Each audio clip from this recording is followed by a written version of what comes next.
Hello, everybody. Welcome to the I guess, the video of this sort of Let's Play series, as we're not streaming this game, but this is, in fact, Astral Odysseys Campaign 2, featuring the Stardust Showcase. We're going to jump straight into things in just one moment, but before we do, I'm going to switch scenes for you so you can all see what's going on over here.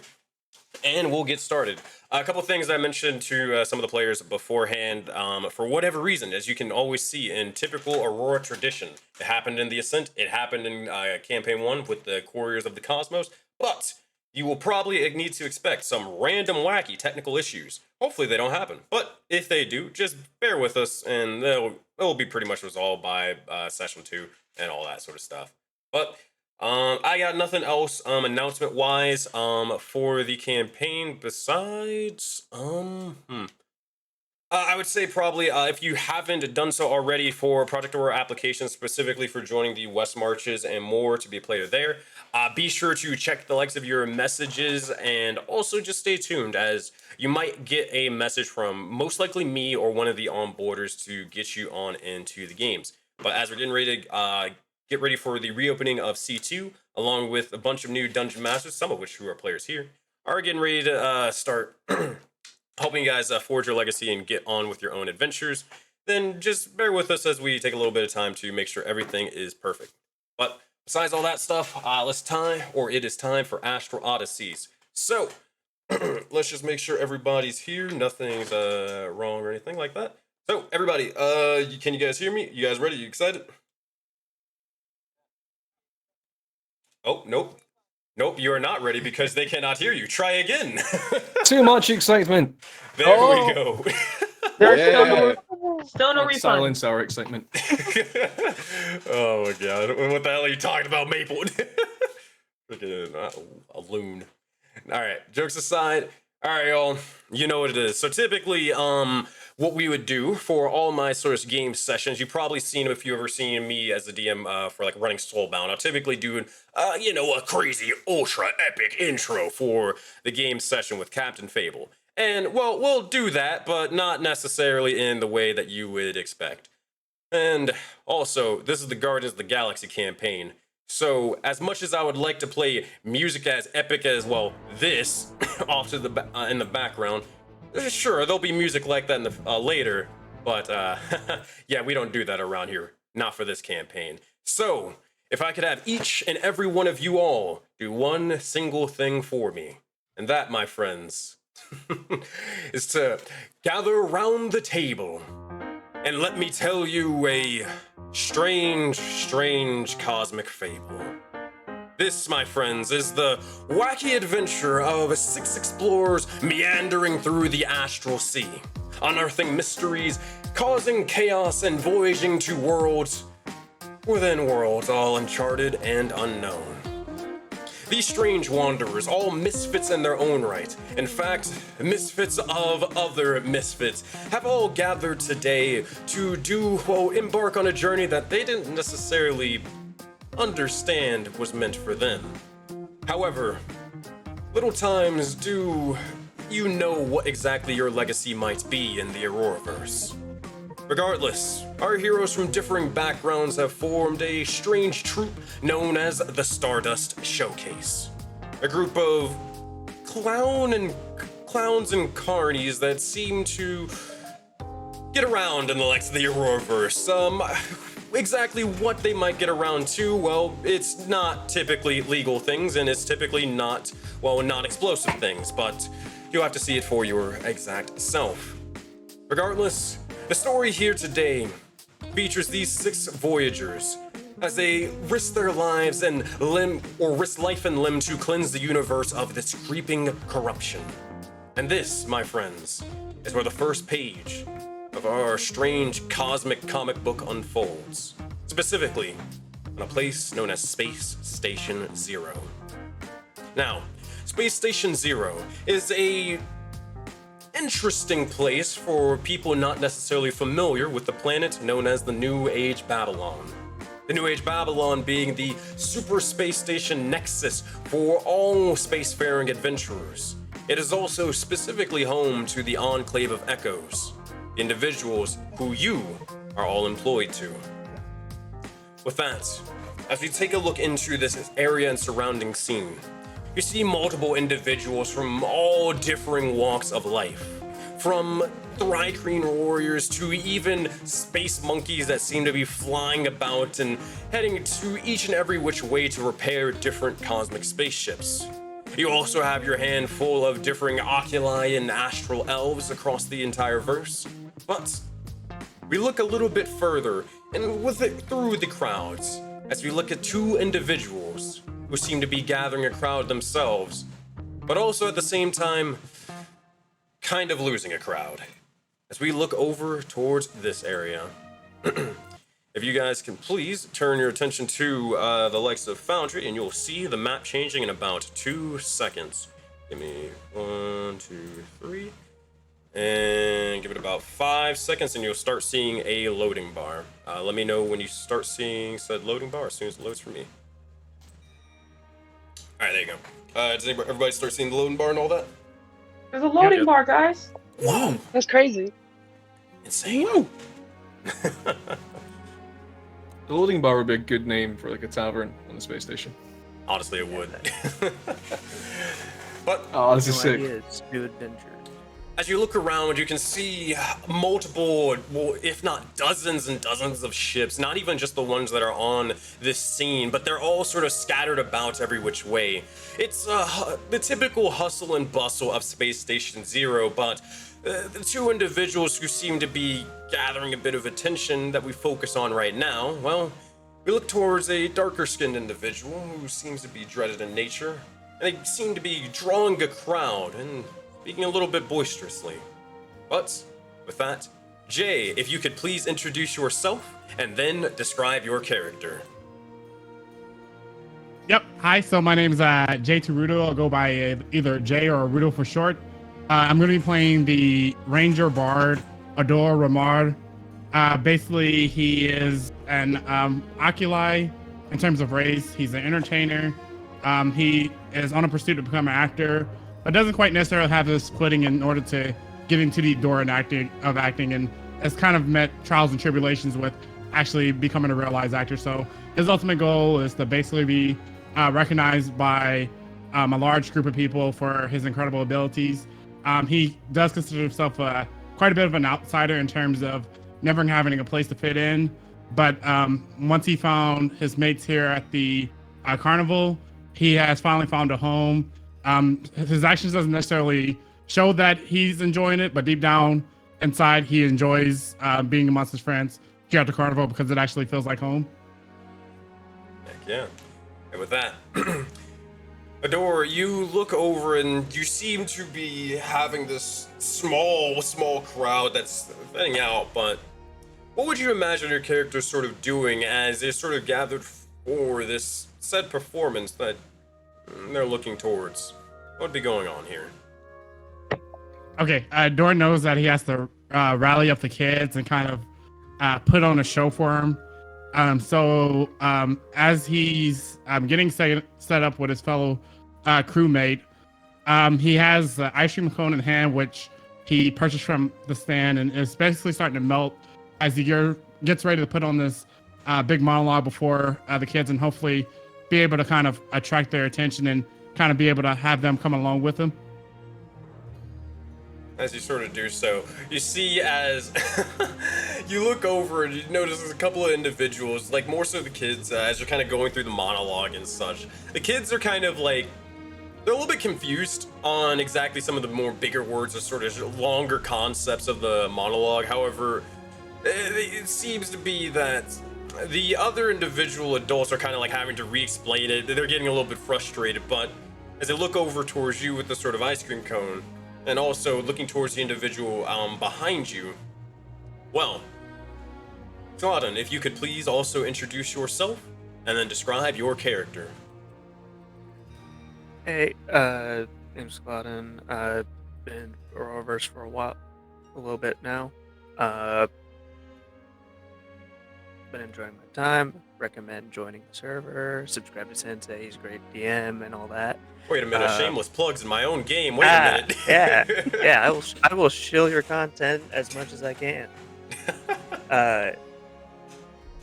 The large individual behind is a plasmoid.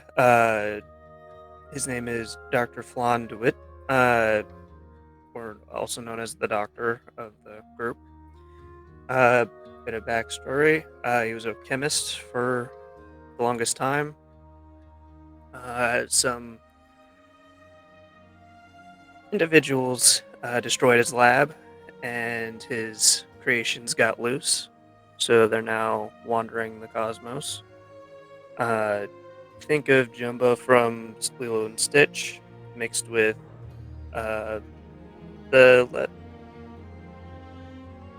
Doflamingo from One Piece, bit of a crime boss, tries to make a profit here and there with his creations. And I think currently right now he's not the best at performing, as this wasn't his profession, and he's been kind of thrown into this group and just trying to meet at least the bar or just skirt by on his performances. And kind of seeing that Adora's not really getting the hang of it, we'll kind of start starting a performance and trying to draw him in to start doing something, as he will inject himself with a bit of like a tablet of like food coloring, and his body will absorb it as he is a slime, and his body will become and glow like a rave, as he will produce a flame from the burning cigar in his head. He doesn't really have a mouth. And we'll start doing a small fire dance, and we'll start creating like almost like targets for him to start shooting, or start giving a jumping board for him to start doing something along with him. Easy enough. He's not the best of talkers. Easy enough. As you sort of do so, you can kind of look over at the colors as they're kind of like at least drawing in a bit more attention towards you both. Whether it's as successful as you wish, we'll find out in a minute. Adora, what would you imagine your character to be saying or doing at this point in time? I guess, what are they saying to try to captivate people? Okay, basically, he's like, hold on, it's getting to the good part, I promise. I bet this ice cream looks good, doesn't it? As he holds up the ice cream, kind of holds it up a little bit higher. It is good. I'm not gonna pretend it's bad, even if you makes you jealous, that you can have it. Because Mom said I never should lie unless it's about my age, and we can get cheaper tickets to places. The first scoop is cotton candy, and he's gonna go ahead and take a lick of the ice cream as it begins to kind of sort of fall off the cone, and that's whenever he really takes note that Dr. Flynn has something going on behind him. You look over and they're kind of like, as soon as they hear this sort of thing about it, they're like, wait, you kind of hear a couple of grumbles. Wait, what are they talking about? Ooh, that's pretty colors and such. Hey, Mom, can I go touch the ooze? You hear as the kid just begins to start like almost trying to pull themselves free from their mother for a moment. They're looking over and they're trying to reach out towards you, but also both of you make a perception check. And I guess I can teach you guys how to do this. All right, so here's what you're gonna do to make the first roll of the game. Double click on your character sheet, or excuse me, your character token. So it could be a double left click, or you could just open up the C key. Afterwards, you're going to go to the left side of the screen in the attributes tab, and you'll see perception. Click on the perception name, and it'll roll everything for you. 26 and 20s, that's what I like to see for the first beginnings. So as you guys are kind of, you Adore, look over behind you, but also you have a pretty high perception, as well as Dr. Flan.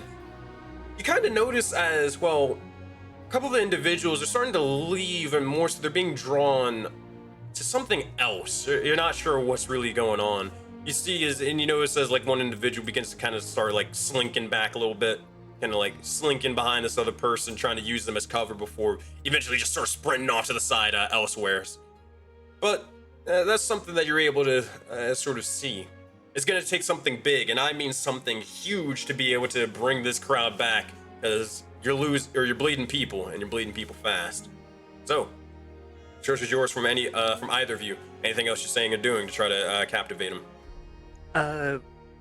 While Dr. Flan is trying to get his movements down right, he's going to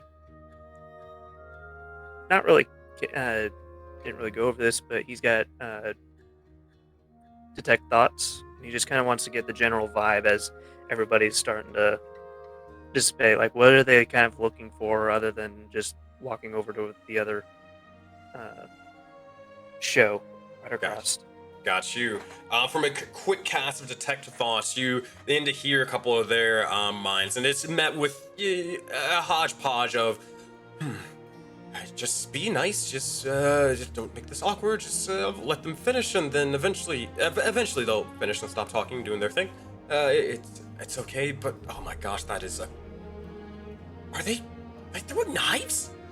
That's insanely dangerous. My anxiety is spiking just from watching that one over there. You get the sense from all this sort of jibber jabber and random talkings that they want something they want something exciting. They want something to just like almost throw them for a loop and just straight up shock them. Something a little bit more action packed, if you will.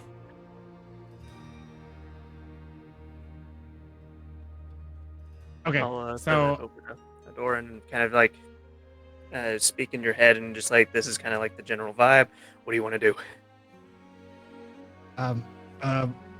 well, I thought my acting would catch him, but maybe I can use a little bit of spells and we can try to see if that can woo the audience. I got fire. I've got a bunch of stuff. Do you want lightning to crash down? I don't know. Let's try and settle, and then let's wrap it up. If the crowd's still is starting to move on. All right, I've got an idea, and he'll start like just do something that looks neat, and he'll like bring the fire that was first surrounding him on off to the him, and just kind of like almost like a fire dance going around, and whatever he wants is wanting to do it, just make it look like almost like serpents in the flames and other kind of creatures, just kind of like a spectacle of like carnival rides, and just what you'd see from across like a lake onto like a night sky of a carnival in the distance going on behind him. Got you. Before I call for a roll or anything, go ahead, Adora. Adora's gonna go ahead and cast Fairy Fire. That way it can seem like the glow that's coming off of Dr. Flan is beginning to emanate off of the audience members and the audience who are kind of circled around these two. Easy enough. As you're sort of doing so, both of you make a performance check as the immediate flourish from the fairy fire, along with the sort of dancing flames, begin to start bouncing around the entire area and scene. An 18, not bad, and a 16, not bad at all. You look over and it does seem to captivate them for a moment. But for a moment, it begins to start dancing every which way, left and right. But as you sort of begin to draw attention towards it, Flan, you kind of look over for a moment, and you see as the flames begin to start billowing and flickering over towards the right side of where you're at. As it draws the eyesight of the individuals watching this performance, begins to sort of trail off as eventually as it flickers away for several seconds too long, before immediately multiple daggers begin to start flailing every which way before they're either caught or other sort of activities begin to ensue. As you look over, as you're able to at least keep these guys here, but it's only a matter of time before you see as this individual is just still not entertained. But the other individuals, you can see as more so some of the kids are a little bit more invested into it, and the other ones, not so much. But who is taking all this sort of spotlight and attention? Well, let's look over to the other group. let's look over to specifically, probably the individual throwing the daggers, I imagine. An Aarakocra of the sorts. As we look towards Siler and Sith. Matt, if you could please introduce yourself and then describe what your character looks like. Alright, I'm Matt. I'm playing the character Siler, who is a barbarian Aarakocra elemental. He's incredibly stupid, but like really strong. And he doesn't know he's stupid, so he's kind of insecure about it. He thinks he's smart, but everyone else around him is like constantly reminding him that his ideas aren't always the brightest. And he's got these giant wings with knives as the bottom feathers. Heck yeah. As you're sort of doing so, Siler, before we head over towards the... Actually, no, we can just do it. Actually, here, we'll do this way. Siler, as this is sort of happening, what do you imagine your character is sort of doing for their own performance, which is awkwardly placed a little bit too close to your other crew, and it's not necessarily the greatest thing, but it's working out for you guys. Well, what is Siler doing right now? Throwing knives from his wings, flying around and throwing knives at targets. Easy enough. Even if it's more sort of simplistic performance, just the spectacle needed for it is enough to sort of captivate the audience as you fly and spread your wings before tossing dagger after dagger every which way. Specifically, as the dagger flies from the legs of your own body, it soars over towards our Hanu individual. As guide, if you could please introduce yourself and then describe your character, who has daggers being flung at them. I'm the guidebook, and my character is Sif Wayworn, the monk. And he's just flipping around, catching the knives. And he's just a little space monkey doing flips, catching knives with his tail, and mostly kind of just happily flipping around, not really noticing the people around him. Yeah. As you sort of do so, just kind of flipping every which way and direction, is there anything that you would imagine Sif would be specifically doing, or anything that they'd be saying while this is the spectacle is sort of going on?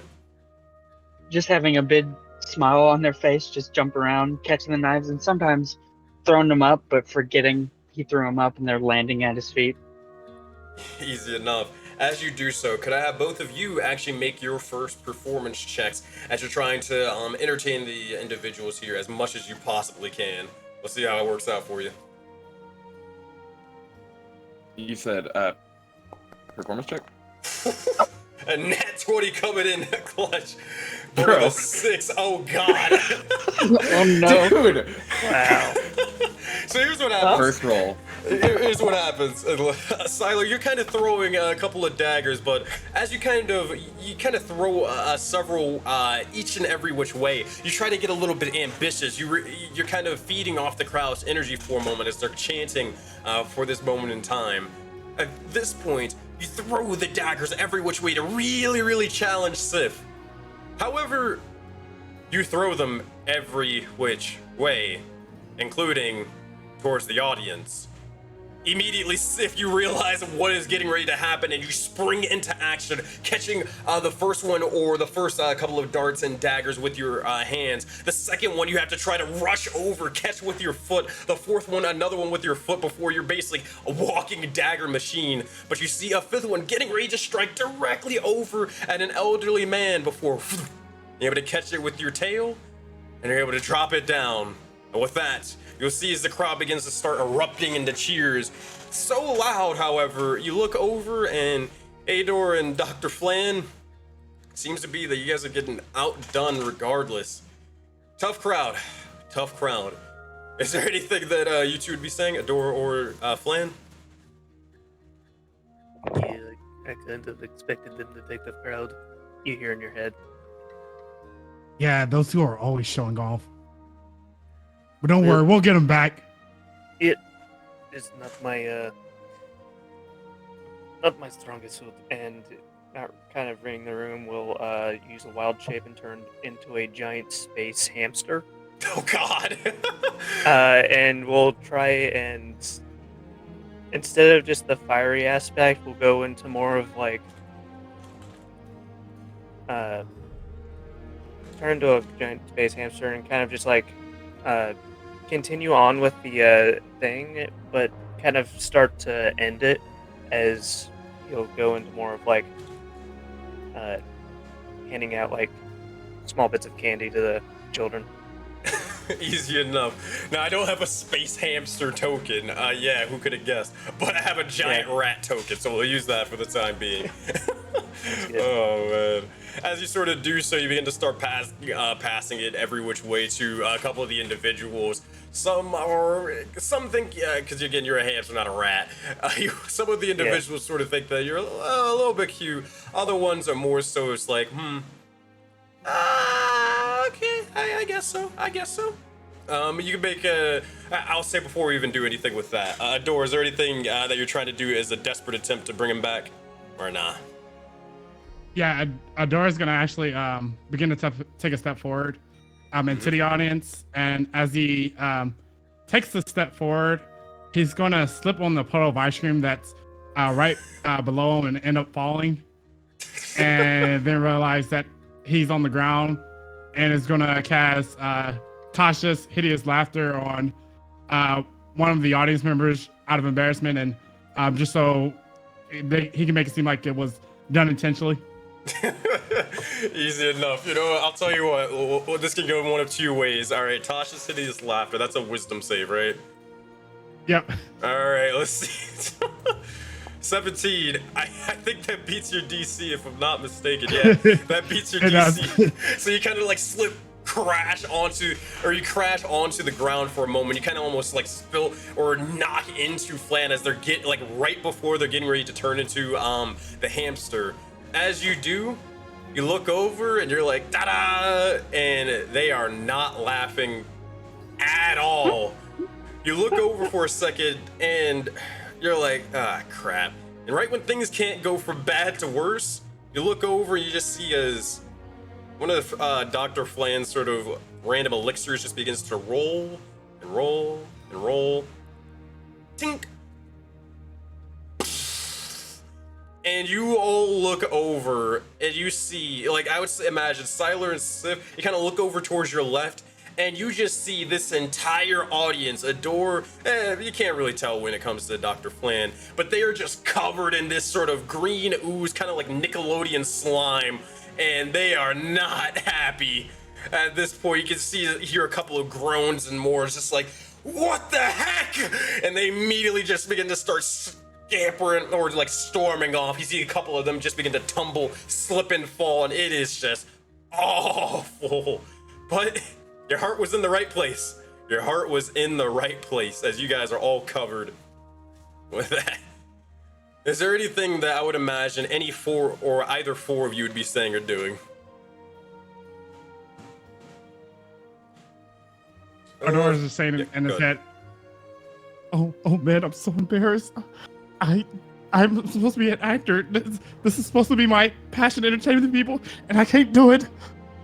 It's okay. And he's just gonna sit there in embarrassment. The hamster will kind of come up behind you and just like hug you from the back. You get a little space hamster hug. Yep. Thanks, Dr. Flan.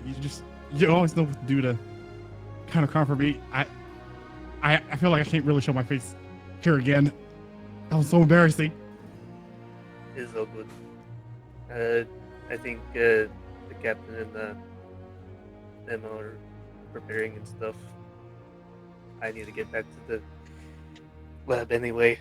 I've got some stuff that may need to be taken care of sooner than later. Speaking of which, actually, yeah, I want to make sure that they get their little thing. Before we head over to the other group, Siler and Sif, was there any other things that you want to say or do before we switch over to the last three or last two? Nah. I just want to keep throwing knives. Easy peasy. What about you, Sif? Yeah, Sif's just continuing to have fun as knives get thrown at him.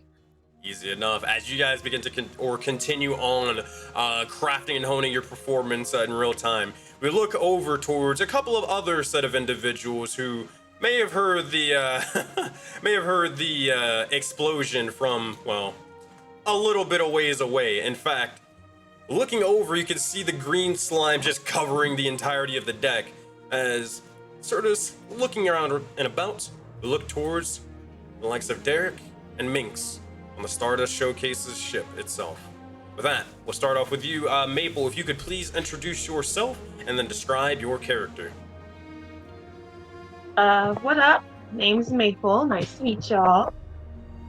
Minx is like, she's pretty much kind of lived her life doing whatever she wants and how she pleases. And when she was younger, that was great because where she lived, minors were kind of given a lot of a slap on the wrist when they did something wrong. So that's led to her having quite the rap sheet. At worst, spending a little bit of time in juvie hopefully for rehabilitation that she never got to. She, after a particularly bad night where she ended up blowing someone's chem lab up or whatever, she ended up with a terrible choice that is, she could stay in juvie until she turns 18, then go to grown-up jail, or she could get one last chance for rehabilitation by helping out with like some carnies. She ended up actually liking that job, and when the circus was leaving, she stowed away on the ship and pretty much just kind of let her join the crew, whether they wanted her to join or not, because they couldn't turn around now. And ever since then, she's pretty much grown up into the circus and now runs around as their stage tech. So she's the one that usually is in charge of the more bigger performances, fireworks, and all that kind of stuff. And she is also doubles as Derek's right-hand woman of sorts. And while all this madness is going on down there, she's just from the top. She's at the top of one of the balloons, doing some minor repairs, but also kind of watching the two shows happen.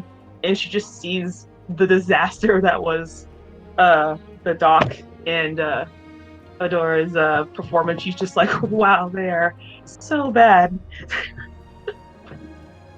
And yeah, so she's just doing some minor repairs, but mostly just watching and kind of laughing at the others. Yeah. Hello? Oh, my bad, I was muted. That's gonna be a classic thing. Oh my gosh. Mark it off the bingo card, god dang it. I have to give you guys that we have a Project Aurora bingo card for streams and stuff like that, where someone's accidentally muted, especially me. But while you look on towards the crowd and seeing a little bit of the beautiful blunder off to the side, we look over towards the individual who is your right-hand man as well. We look over towards, well, Logan, if you could please please introduce yourself and then describe your character. Hi there, I'm Logan. I mostly DM, so it's my absolute pleasure to be a player for Sensei Suplex in this game. And I'm playing Derek Alderley. So Minx would be kind of looking down because he's about 3 foot tall, and I would describe his build as a muscular but aging Mario. But he carries himself with the confidence of a much larger man. He's got a messy undercut hair with a middle parting and a huge Tom Selleck moustache. And there's a permanent stain of red makeup faded across his nose from his clowning performances, where he plays Rumpus Dumpeldink. He used to be a children's entertainer, now turned ringmaster with a side job in criminal activity. So he's always wearing a freshly pressed cream shirt, a maroon waistcoat, and big red leather shoes. And to tie it all together, he has a nice little bow tie, and he's always packing a massive Bolt 45 laser revolver. And right now he'd probably be sitting on the boxes looking through a huge to-do list that just kind of spills down past his legs onto the deck while keeping an eye on his found family that's out there performing. As you're sort of doing so, you kind of notice as the dock is heading your way. I'm not entirely sure if a door is heading their way or if they're. Or a door actually, were you getting ready to do something else or no? Ooh, they're muted. That's another bingo. Here, I will get back to them in a minute. But I know Flan is heading over towards you guys off to the ship. Is there anything that you'd be saying to one another before that happens, or just kind of tending to the ship and just getting or waiting for the Stardust showcase to finish what they're doing? Hey Doc, did you see? No, hey boss, did you see what happened over there? Yeah, honestly, I think we need to coordinate a bit more. The doctor needs to take those notes. Right? Injecting the dye in front of the kids. Just rub it on like sunscreen and crack your hands like a glow stick. I mean, Ador's getting pretty good though. I mean, that ice cream slip, it was inspired. It's a hot new take on the old banana peel, and that breakdown at the end, it really looked like he was having a personal crisis. Clearly my teachings are rubbing off. Yeah, sure. I'm pretty sure that's exactly what happened, and totally not that he just failed completely. Totally not, because that would reflect badly on me and my teachings. Of course, Doc. I mean, of course, boss. But the other two are killing it. Oh yeah, absolutely. I mean, Siler, I honestly thought he was going to hit some of them people, but bring him a Sif, little wayward, he's a keeper. He is. Yeah, but even if they hit somebody, well, no refunds. No. I mean, what we could try and do is if we can get Siler to try and aim for some coin purses, pick them up in future. Well, if you just let me survey the crowd, I could have. Some people's wallets might have come up missing. No, I need you up here where you're safe, away from the guards and stuff, and we can get all these bits and pieces tied together. Yeah, just try not to crash into me anymore. I'm sick of doing these repairs every time you make a stop. But it's important. We need this all set up nice for the showcase, right? We've got a big event coming up this weekend. Is it about that letter you received? Is it about that message you received a few days ago? I think with the Enclave, that's good. So that'll be perfect. That'll be brilliant. But we can't forget our roots. We still need to make sure that we can do both of these things, right? We can go out, just fancy meeting with the Enclave, see what they want, see how we can help them, and hopefully still be back in time for a 7 o'clock show. Boss, I'm telling you, with those two guys out there, we're losing money. The Enclave's tried to contact us a few times now. We need to start taking on more of their missions. All right. Yeah, it's maybe about time we can move forward. Keep pace. Again, trust me. With the actor and the doc up there, we're not going to be making any money anytime soon. Yeah, we gotta watch out though. We start taking up too many things from the Enclave, we'll just be a bunch of Dustwalkers playing at being Star Lords. Make sure that we look after each other. Right. But that, she closes she closes the panel that she was working on, and then using her rocket boots, she safely comes back down. All right, Balloon 3 is all set up. And this is a lovely ship, the Balloon Animal. That was an inspired name, by the way, Minx. Well, the other name was pretty terrible. Flying floaty contraptions doesn't exactly roll off the tongue. Yeah, apparently Derek Alderley's flying circus sounded too much like some other place. There was copyright infringement involved. Yeah, we don't need any more cops stepping around us.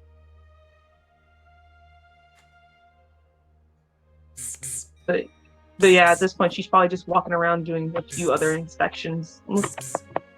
At this point, you or Derek, you begin to start feeling a sort of vibration in the legs of your pocket, and you do realize that something is sort of going off on your phone at the moment. Because yes, you would have a phone in a sci-fi setting. I'd imagine Derek's is like this old flipstone looking thing. It almost looks like a stone ascending, but it flips out the antenna on the end. It's retro. Your phone or mine, boss? You take this one, Mix. I still need to go through a few of these things. We're running low on some fuel. We need to get more streamers, and we've run out of handkerchiefs, the big long ones, the bunting ones that you put up. And I'm gonna get I'm gonna go have a look at where the doctor's kept some of those glowing things. I'm gonna see if I can whip up a cream for him instead. Right. And as he's talking, mumbling and talking, she pulls out her phone and just answers. May I ask what this call is about? As you sort of do so, you look over and you hear, hey, are you coming? Where are you guys? I'm so sorry, sir. You have to state what your inquiry is. What are you talking about? It's launch day. Oh yeah, that's right. We were scheduled. I guess that was on the schedule. Wait, hold on. Yeah, Do I have the right yeah. number? Is this the Stardust showcase? Yeah. Who else would you be Derek calling? Alderley showcase. No, sorry. It's Derek Alderley's Stardust Showcase. We just put up a new sign. Yeah, Derek Ding Dong Stardust Showcase. Whatever. Okay, where the heck are you guys? The couriers of the cosmos are already here, and the ceremony's about to end. Just get your flirting butts over here before you're late and you miss the whole launch day. You mean the couriers of the cosmos? You mean the mailman? You mean? Yeah, I don't like it either. I think it's ridiculous. I mean, and honestly, I think that you guys should have probably took up the quest and mission. But hey, you didn't hear that from me. Regardless, I gotta go. I'll be off in 1 second. Yeah. We're on our way. Jeez. And she just hangs up. Easy enough. I mean, it's not your fault, Minx. Honestly, I thought it was Astral Standard Time. I guess it's Station Standard Time. Yeah, we're supposed to. Yeah, I'll go get the circus monkeys.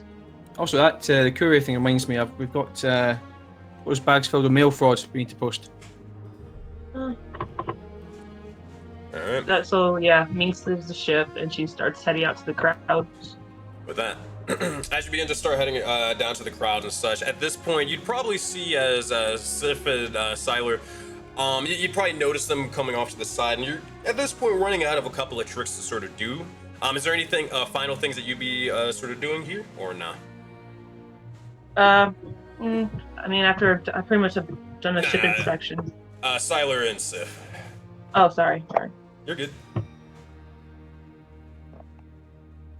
So is there anything else we would want to do? Yeah, anything, or are you just wrapping up, like anything you'd say to the crowd is you're just sort of wrapping up everything, or nah? Oh, nah. Tyler didn't even really notice he almost killed everyone, by the way. Easy enough. What about you, Sif? Sif was about to say something, then seen the other two come, and then he just stops and does a little backflip, and then just walks away. Easy enough. You'll probably see as like what happens is if you kind of just do a backflip and just like, all right, cool, I'm done here, and then just starts walking off the stage, and everybody's like looking over towards you, like, oh, are they about to do another trick? Are they about to use the environment? And they just see you keep walking and walking and walking. Then you just start getting ready to head over towards Minx and Derek. Meanwhile, Siler, I imagine, is probably still in the midst of doing the performance. They're getting ready to start throwing more daggers and more knives, even though Sif isn't there to catch it. But as this is sort of happening, Doc, you're kind of heading over in the general direction anyhow, because that's what you were saying you were doing. I don't know exactly which doors do, whether they are still on the floor or if they're coming with you, but that'll be up to them. You guys can move your tokens however you please, but eventually the crowd is getting ready to kind of go every which way, or unless they're looking at Siler doing whatever the heck they're about to do and end up getting a bunch of people killed. Yeah, so Adora's gonna go ahead and follow behind Dr. Flynn, but he's gonna disguise person himself, or use disguise self to kind of have him appear as appears that isn't necessarily Adora, because he's just super embarrassed of showing his face right now. Easy enough. You kind of just take a disguise as just some random civilian and such, kind of not drawing any attention to you. But as you follow along, so for those of you guys who don't know, drag your tokens. All you got to do is just click or left click on your token, or you can just drag and move them wherever you feel, and boom.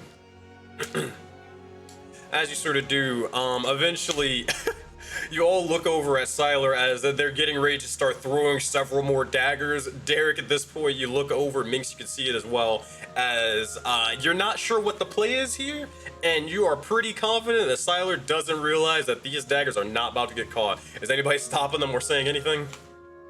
Can I try shooting them down? Sure thing. Do you just pull out a gun and just start blasting them? No. She has a Okay, okay. she has a tinkered crossbow. So Easy enough. All right, cool. I'll say this.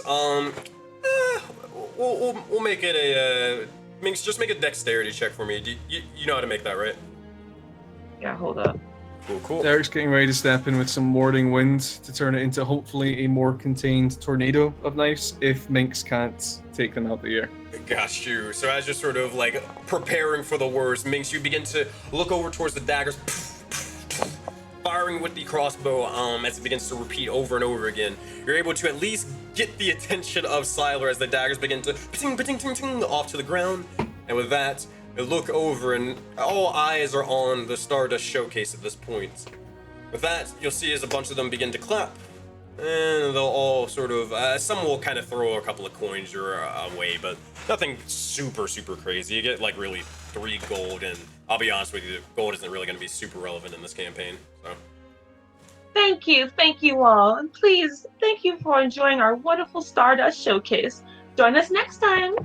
Like she says, like in her most entertaining, entertaining voice.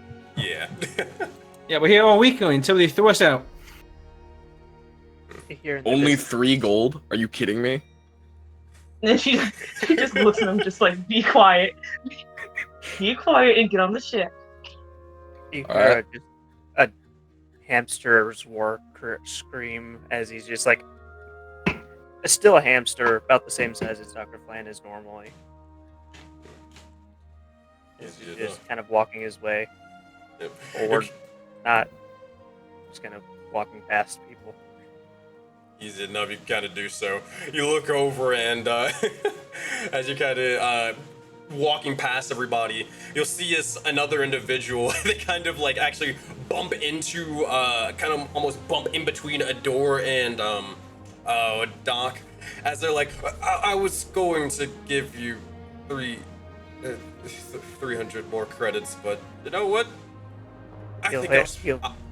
Hamster paw kind of comes out. Look over. Yeah, you said you would give that man some money. Derek puts his hand on the, like on his waist, like thumb where the revolver is, because it's not a weapon. It's just a polite reminder that we should be paid.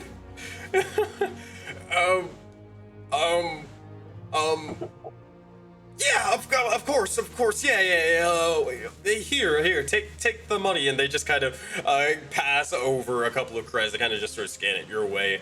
And as they do so, they kind of look over towards Doc, and they're not entirely sure where to put it because they're a fucking hamster, and they just put it. Oh, just reach into him. He's all gooey, so you can pop it in there. Cheeks are big. I don't take offense to this, and they just sort of place it, the credits onto the ground. They kind of start backing up a little slowly before they're just gone. They just start sprinting away. They're just completely confused. Have a good day. And with that, a majority of the crowd begins to start breaking out into differing places and more, before eventually you guys are relatively left to your own devices and such. But with that, all of the showcases united back together. It's up to you on what you would all want to say or do while you guys are all here. So how you feeling about that performance? Honestly, before we go any further, Aurora, honestly, perfect. That energy at the end, that absolute breakdown of personal worth, inspired. Yeah, my favorite part was when you fell on the ground, had a mental breakdown. Oh God, you saw that? I mean, you're supposed to throw your arm up behind your head so you can hit that and it softens the blow. I mean, that's just clowning 101. Yeah, I didn't really know. I didn't really know to do that beforehand, but yeah, next time we'll definitely try that technique out, and maybe the crowd would be more in love with it. Just use that And also- energy. We'll put you in some tragedies, right? Pay you up with Minx or Dr. Fine for something, and you can just play this tragic character. Yeah, maybe you can have the tragedy of being blown up. Just kidding. I think I'm good with staying paired with Dr. Flint. I think we are really reaching the peak of our chemistry together, and overall, I think our act is really coming together. Ugh, it's because you talk so much that you lose children. Kids want small, concise words it's like candy. They want to eat it fast and keep going. You telling a whole monologue about your life and your goals and why you ended up here is not gonna get their attention. But it's a fun monologue. Yes, yes, because kids just love monologues. Brad, you're saying something? Yeah, y'all hear in your head, I don't like performing as much as most of you, but I'll try my best. Also, I feed I didn't feed it, I got to go. And he'll start running on over as a giant hamster into the ship and go off to, you forgot to feed it, experiment. That may be getting hungry. Oh, that reminds me. We got a call. We're supposed to get some kind of ceremony for the mailman or something. Yeah, we're running late as well. It's a thing with the Enclave of Echoes. I thought it was in a couple hours' time, but time zone's wrong. Not Minx's fault. It's my fault. I'll take that one. We got another God. performance. Something like that. I don't know. Someone was screaming on my phone about me about mailmen or whatever. Just get on the ship. Yeah, some big shots. Hopefully, some big cash. So put on your big shoes. No. What if I don't wear shoes? Oh, Well, actually, you don't here. need to. I mean, sorry, that was insensitive of me. Sorry. I was gonna say I can't wear shoes either. You guys will know this in character. You don't have to go on the ship. So you guys are already at the place because Space Station Zero launch day would be at this place. This is why actually you came here. Besides like doing other sort of side jobs and missions in the meantime. But to get over there, you're just gonna head. Let me ping it. Just head over in this general direction, and you're good to go. But is that the general sentiment? You guys are heading to wherever you need to be, or are you guys doing anything else in the meantime? Derek could probably just gather around just very quickly, just to make sure that we're all on similar pages, or at least in the same book.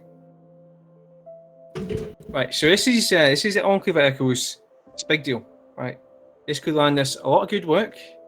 It might cut in to some of the time that we can devote to the Stardust showcase itself, right? But it will help us financially, and it will help us do a lot of good people, right? So when we get there, we need to be professional, right? We need to be a proper Star-Lord kind of energy, right? So we're going in there and we're gonna act like we're important. We're gonna act like we have a solution for them, and we're gonna be courteous, we'll be polite, we'll be straightforward. And if they get uppity with us, then we can just throw up some fireworks and run. So no flipping? I mean, you can do flipping as long as it's like a polite one. Like you do a bow first, and then you just kind of lean into it, and then you snap the legs around. That could work. Can I throw knives? Interesting. What you could do, so instead of throwing a knife, just calmly present it like you're knighting someone. That's how we do it. Professional. So I can knight someone by throwing a knife at them? I would recommend against Yes. that course of action when dealing with the Enclave of I'll catch it. Echoes. It's okay.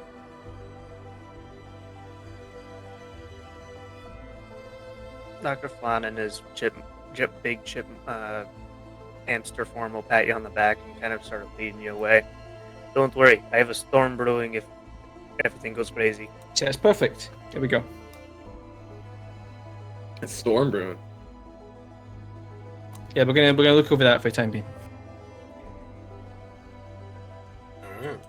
And you do see the giant hamster has like a smaller slime in his hands, just kind of playing with it.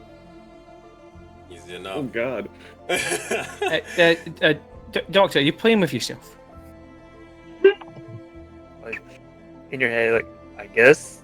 Right, But none of then it that is in front of the Enclave, right? That's I think that's questionable. That's questionable behaviour for polite company. think that's I'm a polite. hamster. Maybe I'm a put it in your pocket if you're going to do that. As a giant hamster, he kind of just brings it to his mouth and I tell you what, I do not know if that is better. I will leave that up to you. As you guys are Eh. kind of walking over here, Ouch.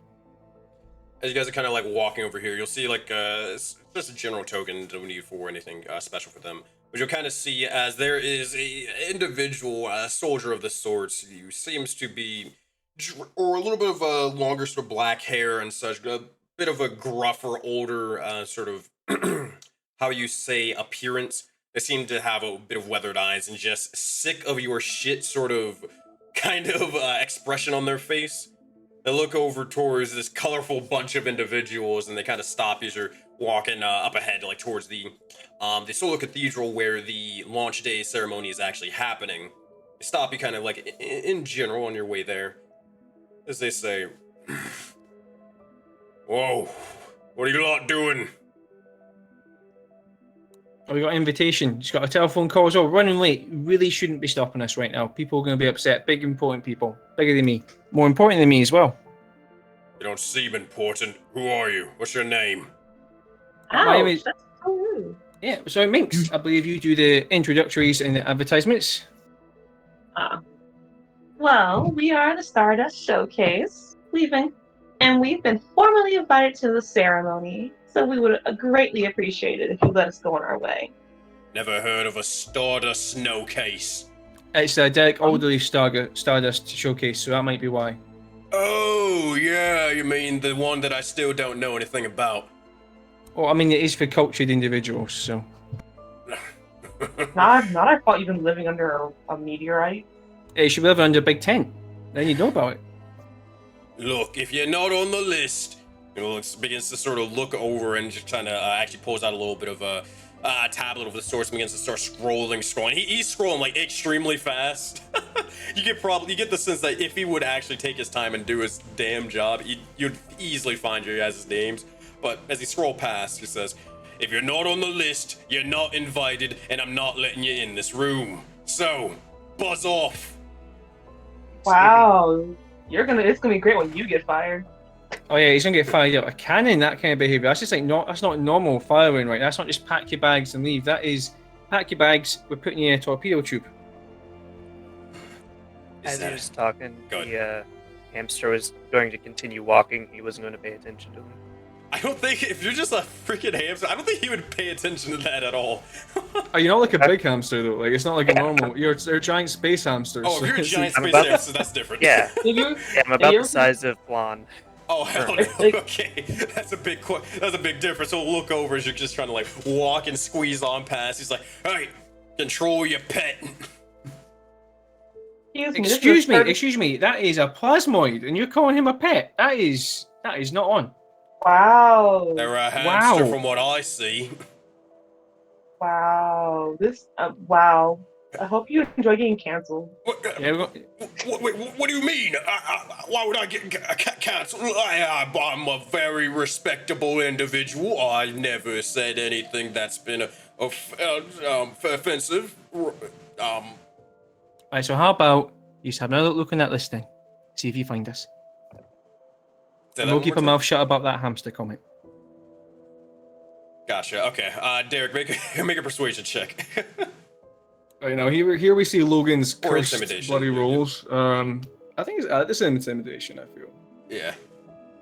22? Yeah, oh. Not bad. Not No, he's bad fine. at all. Women curse, you're fine. Oh yeah, this is hopefully this is breaking the curse. Then I'm absolutely terrible when I've been playing characters like this before.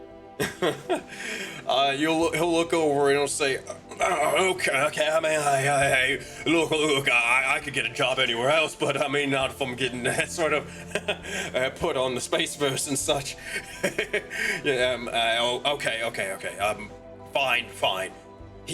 But look, I can't sort of let you in through the front entrance and such. This thing is, they have this thing locked tight for security and such. But I do know a back entrance. I can let you in through there. It won't take too long, I promise. And we'll get you in, okay? Yeah, if you're happy to escort us into your back entrance, just present it. Yeah, fine. I can do that. Yeah, just come with me. Or Yeah, I can just show you. Alright. That said, he'll kind of, like, you can see his face is, like, completely red at this point. He is definitely, like, shaking, like, scared a little bit at this point. You can kind of see the tough guy sort of expression in mantras. Or not mantra, but the expression is kind of dropped a little bit. But, you guys follow him to basically, like, it's just pretty much around the building. Nothing super special or crazy. Hold on, sorry. Foundry for me crashed. Oh, no! It's all good. You can always see. Here's actually a perfect time to introduce this. Whenever your foundry like starts acting up or acts dumb, you can always resort to looking at my screen on Discord, with the overlay and everything, just in case, like, just so you know what's going on roughly while foundry's loading back in. Make sense? Okay. But yeah, if it ever acts up, sometimes a good old refresh can fix things up. But Funny you mentioned that because that's not working. Sometimes I can always kick you out of the foundry thingy, and then you can join in that way. It does take a lot of time to be able to join back into foundry. Sometimes closing out your entire browser also does work and open it back up. Yeah. Here's what I will do. Close out of your entire browser and let me know when you do that, and I will kick you out of the foundry so you can join back in. I wish I knew all this earlier. My foundry like crashed 8 times while I was doing my introduction. Oh no! Yeah, your foundry likes to be a butt sometimes. All right, here. Did you close everything out? It's taking a second. I gotcha. Here, I will kick you out from over there. I've kicked you from the world. You're out of here. And all right. In the meantime, I'll keep an eye on it. And you can just, you can just feel free to interrupt me, and I will help you get on it or get back in and such. Okay. So, as you guys eventually head around through the back sort of entrance, you eventually begin to walk through, and you would see as well. Actually, hold on 1 second. Sorry about this.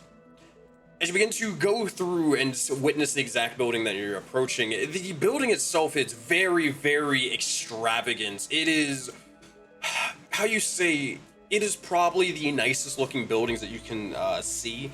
Now, though the building itself is in the form of, well, that of an actual cathedral or church, you can easily tell that this isn't necessarily used for any religious sort of means anymore. It's more so been made a base of operations as an altar to the World Serpents, or Jormungandr, also known as Dendar. They have many names, but they all fall under the moniker of the World Serpent of Aurora, as this place is used for, if any bit of worship would be used for him. Regardless, you begin to continue on, you can kind of see as there is a mass amount of people, more individuals than you're actually going to see on the map, every which way. But you also see as, 1 second. You also see as there is a couple of other things sort of happening all at sort of once. Looking over ahead, you can kind of see as one of the leaders of the Enclave of Echoes, a android-ish individual. Though they look humanoid, they are definitely more on they are actually a warforged and more on again, more of a mechanical side of things based off the grooves in their face. But you also look over as, there are several other individuals who seem to be sort of lackadaisically sort of exiting out the premises, and you also notice as there are a bunch of other individuals kind of doing a little bit of a small golf clap worthy of a standing ovation as they all sort of leave and make their way out. It seems to be that you missed launch day, or at least missed the sort of ending parts of the ceremony as they all begin to make their way out. But you do hear at least the individual at the very, very top of the sort of, how you say, the top of the, or head of the altar is sort of cursing, saying,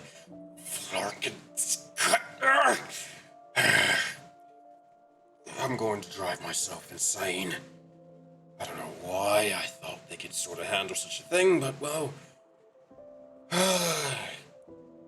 Admiral, you sort of make mistakes, and this may be one of them. But that mistake might have been one where the entire universe is gonna blow up. Oh, goodness gracious. Ugh.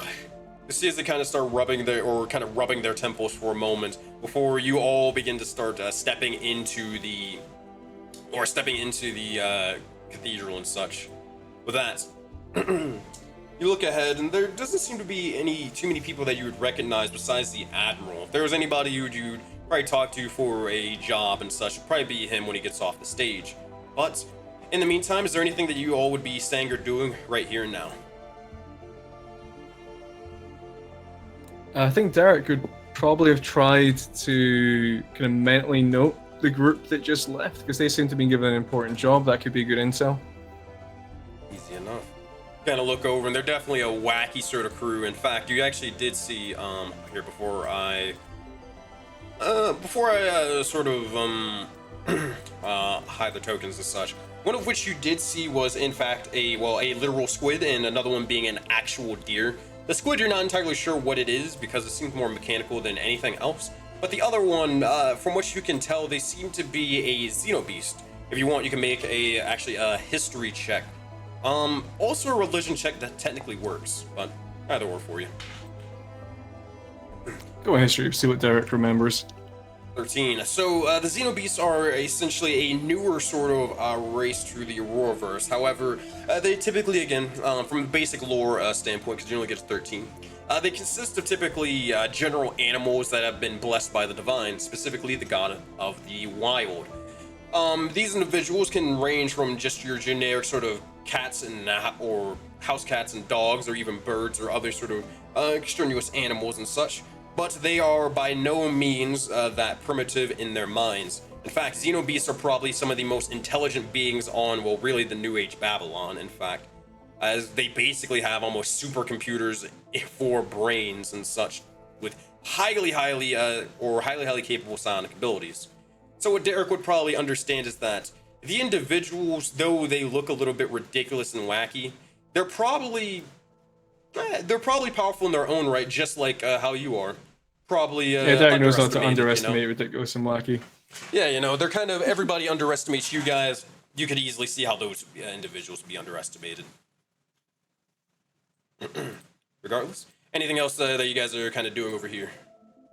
Or just... No, Siler's distracted by the architecture. He doesn't even know what's going on. You just see all the Just thinking blinding about it. colors. Go ahead. Flan will make a mental note of some people in that group and keep on walking, keep it to himself. Easy enough. I could be I wrong. know, just gonna- Oh, I thought I heard Sif say something. I could be crazy, and then we'll go to the door. Yeah, Siv's just looking around the architecture as well, just thinking how easy it would be to climb everything. Oh, fair enough. Go ahead, Ador. Sorry about that. Adora is just gonna follow behind a group, but he wants to kind of begin to track the various people that are in the room. Easy enough. As you kind of look around, just kind of scanning the individuals for a moment. Look about nothing super notable. Not necessarily for a perception check, but the only individual that you would see pretty much up in arms is the Admiral. At this point, he's probably sort of heading off the stage. Oh, this one was deactivated.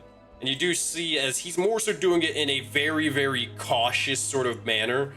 Almost like to the point of tiptoeing around the stage before almost dramatically doing kind of like a table hop over the sort of desk off to the side, dropping down over here, immediately breathing outward heavily in a sweat.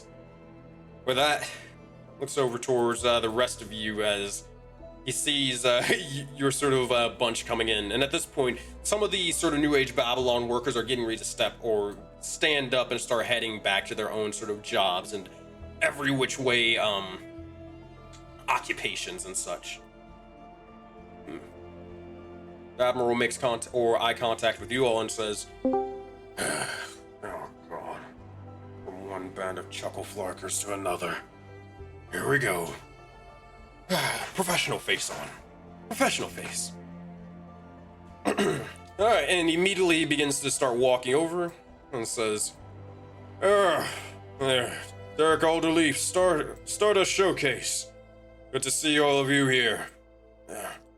And did you just arrive, or were you able to see that sort of,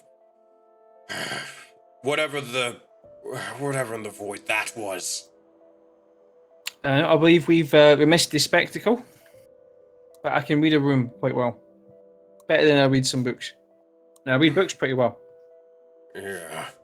Well, I nearly died several moments ago from a crazy Xeno beast planting bombs around this entire place.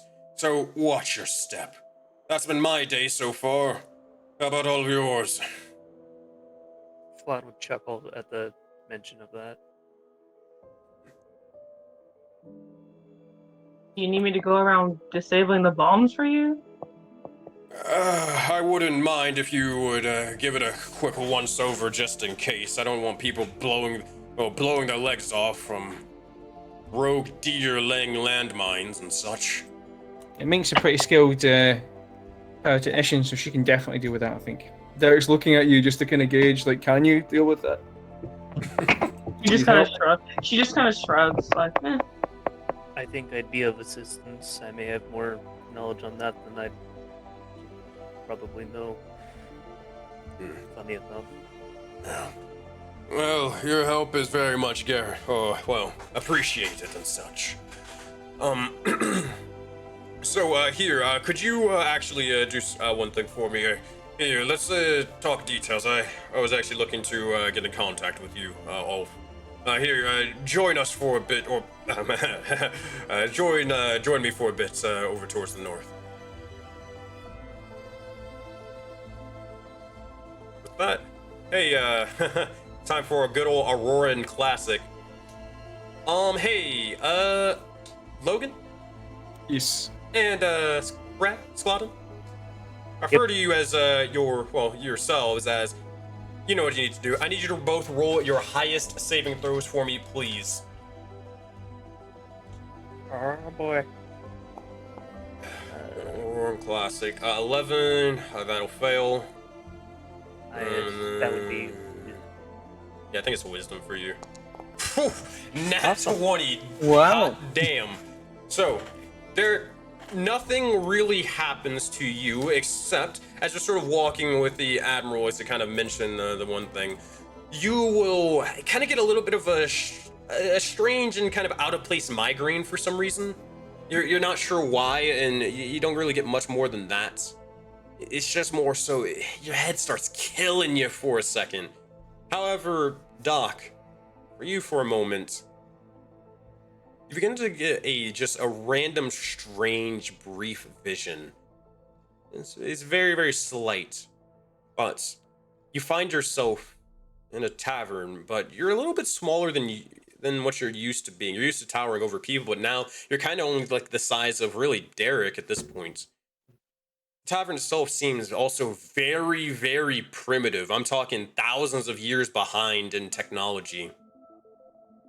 Look around and you see as eventually two hooded individuals begin to arrive before one of them begins to sort of start coalescing with this strange red astral essence, another one with this blue cosmic sort of aura. And because you got a natural 20, I'll give this to you. You do hear them say one phrase before it begins to, the vision begins to end. Join us. That phrase begins to start echoing into your mind several times over, but eventually your vision returns and you find yourself in the Solar Cathedral once more. Sila, you're kind of just walking. You almost kind of crash into the behind of or Dr. Flan as they just kind of almost go catatonic as they're just sort of standing there for a moment before snapping back into reality. That said, the Admiral continues upwards up to the top. But any of you guys saying or doing anything towards that? I think he'd probably be still in his hamster form because it lasts 2 hours. Fair enough. If we would say. He'll continue on moving, keep a mental note, and just ponder the subject for a while. not really paying attention to what's going on in the room. Easy enough. As you sort of do. The rest of you guys just join up ahead with everybody else. Yeah. Yeah. Well, cool. The Admiral will begin to have you sort of gather around for the time being, just in this general location. As you're sort of doing so, he'll begin to sort of speak and say, Alright, Stardust Showcase. Let's talk shop. So, recently we've been having a couple of issues and such. The likes of Space Station Zero. Just in a couple... nothing that you all can't really sort of handle, but, how you say... It's... I'm trying to figure out the way to sort of put it. People have been acting a little bit strange and such after, well, attending your shows, if you will. And I'm not sort of saying you have anything to do with it, but we've been getting reports across all of Space Station Zero and just in general across, well, the Babylon, that people have been, well, acting a little bit funky and strange, to say the least. How you say, well, almost being present but not really present. Zoning out, how you say, not really acting themselves, acting a little bit out of character, if you will. Have you seen anything like this recently, just in your own travels, or anybody? I mean, it else can in your it show? can take a little bit of adjusting, coming back to normality after seeing such a mind-blowing display of performance arts. Could just Maybe be they were that just that's- happy. Yeah, that's just maybe you just haven't seen people happy before. Yeah, have you? Yeah. For instance, the guy outside, miserable character. Wait, did he give you trouble? Like you wouldn't believe.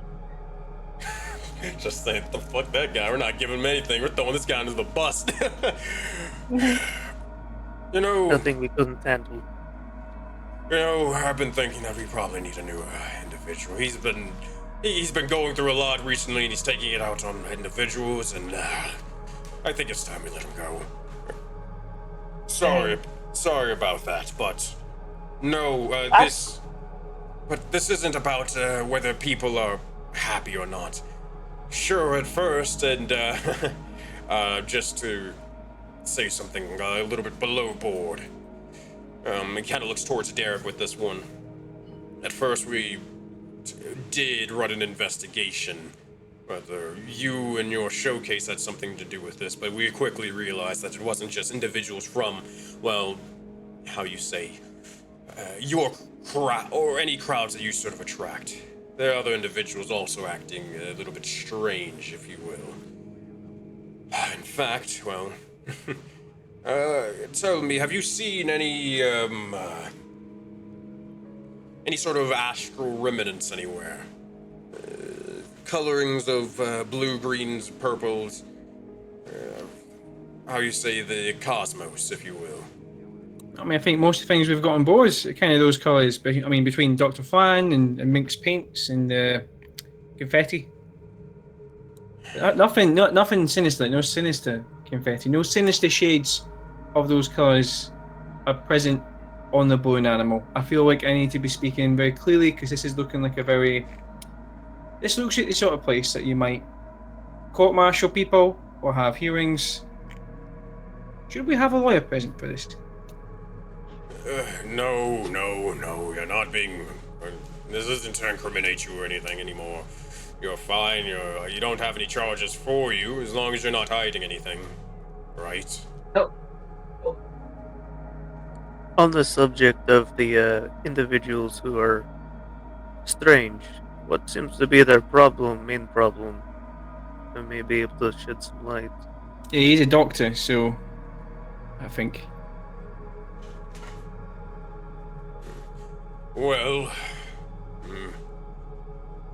how you say, whenever these individuals acting strange or kind of around, we've had also reports of, and we're not sure if the cause of it or if it's just a coincidence, but we've heard reports of individuals sort of forgetting or being more forgetful and such. Even things that you would just remind you of. For example, I could tell you that, well, my favorite number is 42, and several seconds later you would probably forget. Things like that. Other cases... Oh, God. I was going to say that I've got a favourite number, but you can't guess it. Is it 69? Oh man, you're good. You're good. You got me. I'm an android, remember? Anyways, he kind of just groans for a moment. Anyways. Good one, boss. Fucking clowns. Anyways, the other individuals, they are also, how you say, a little bit more pushy rather than others. There's been talks of some, I don't know, it's probably just some strange astral cult of the sorts. People are calling it, well, the corruption, if you will. And he does say it exactly like that. You mean the corruption? Detect thoughts. Because, yeah, that pings something. All right. Well, here's what you get, Flan. And this is just surface level thoughts.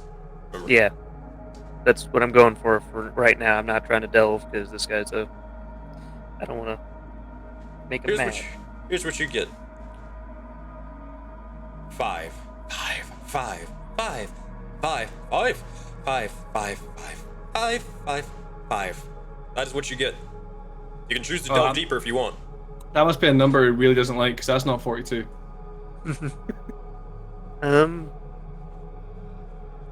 You won't dive deeper, but could I, throughout my medical knowledge, do I recognize anything like this? From weird diseases to ailments to just really bad Alzheimer's, or maybe he took something that messed with his mind.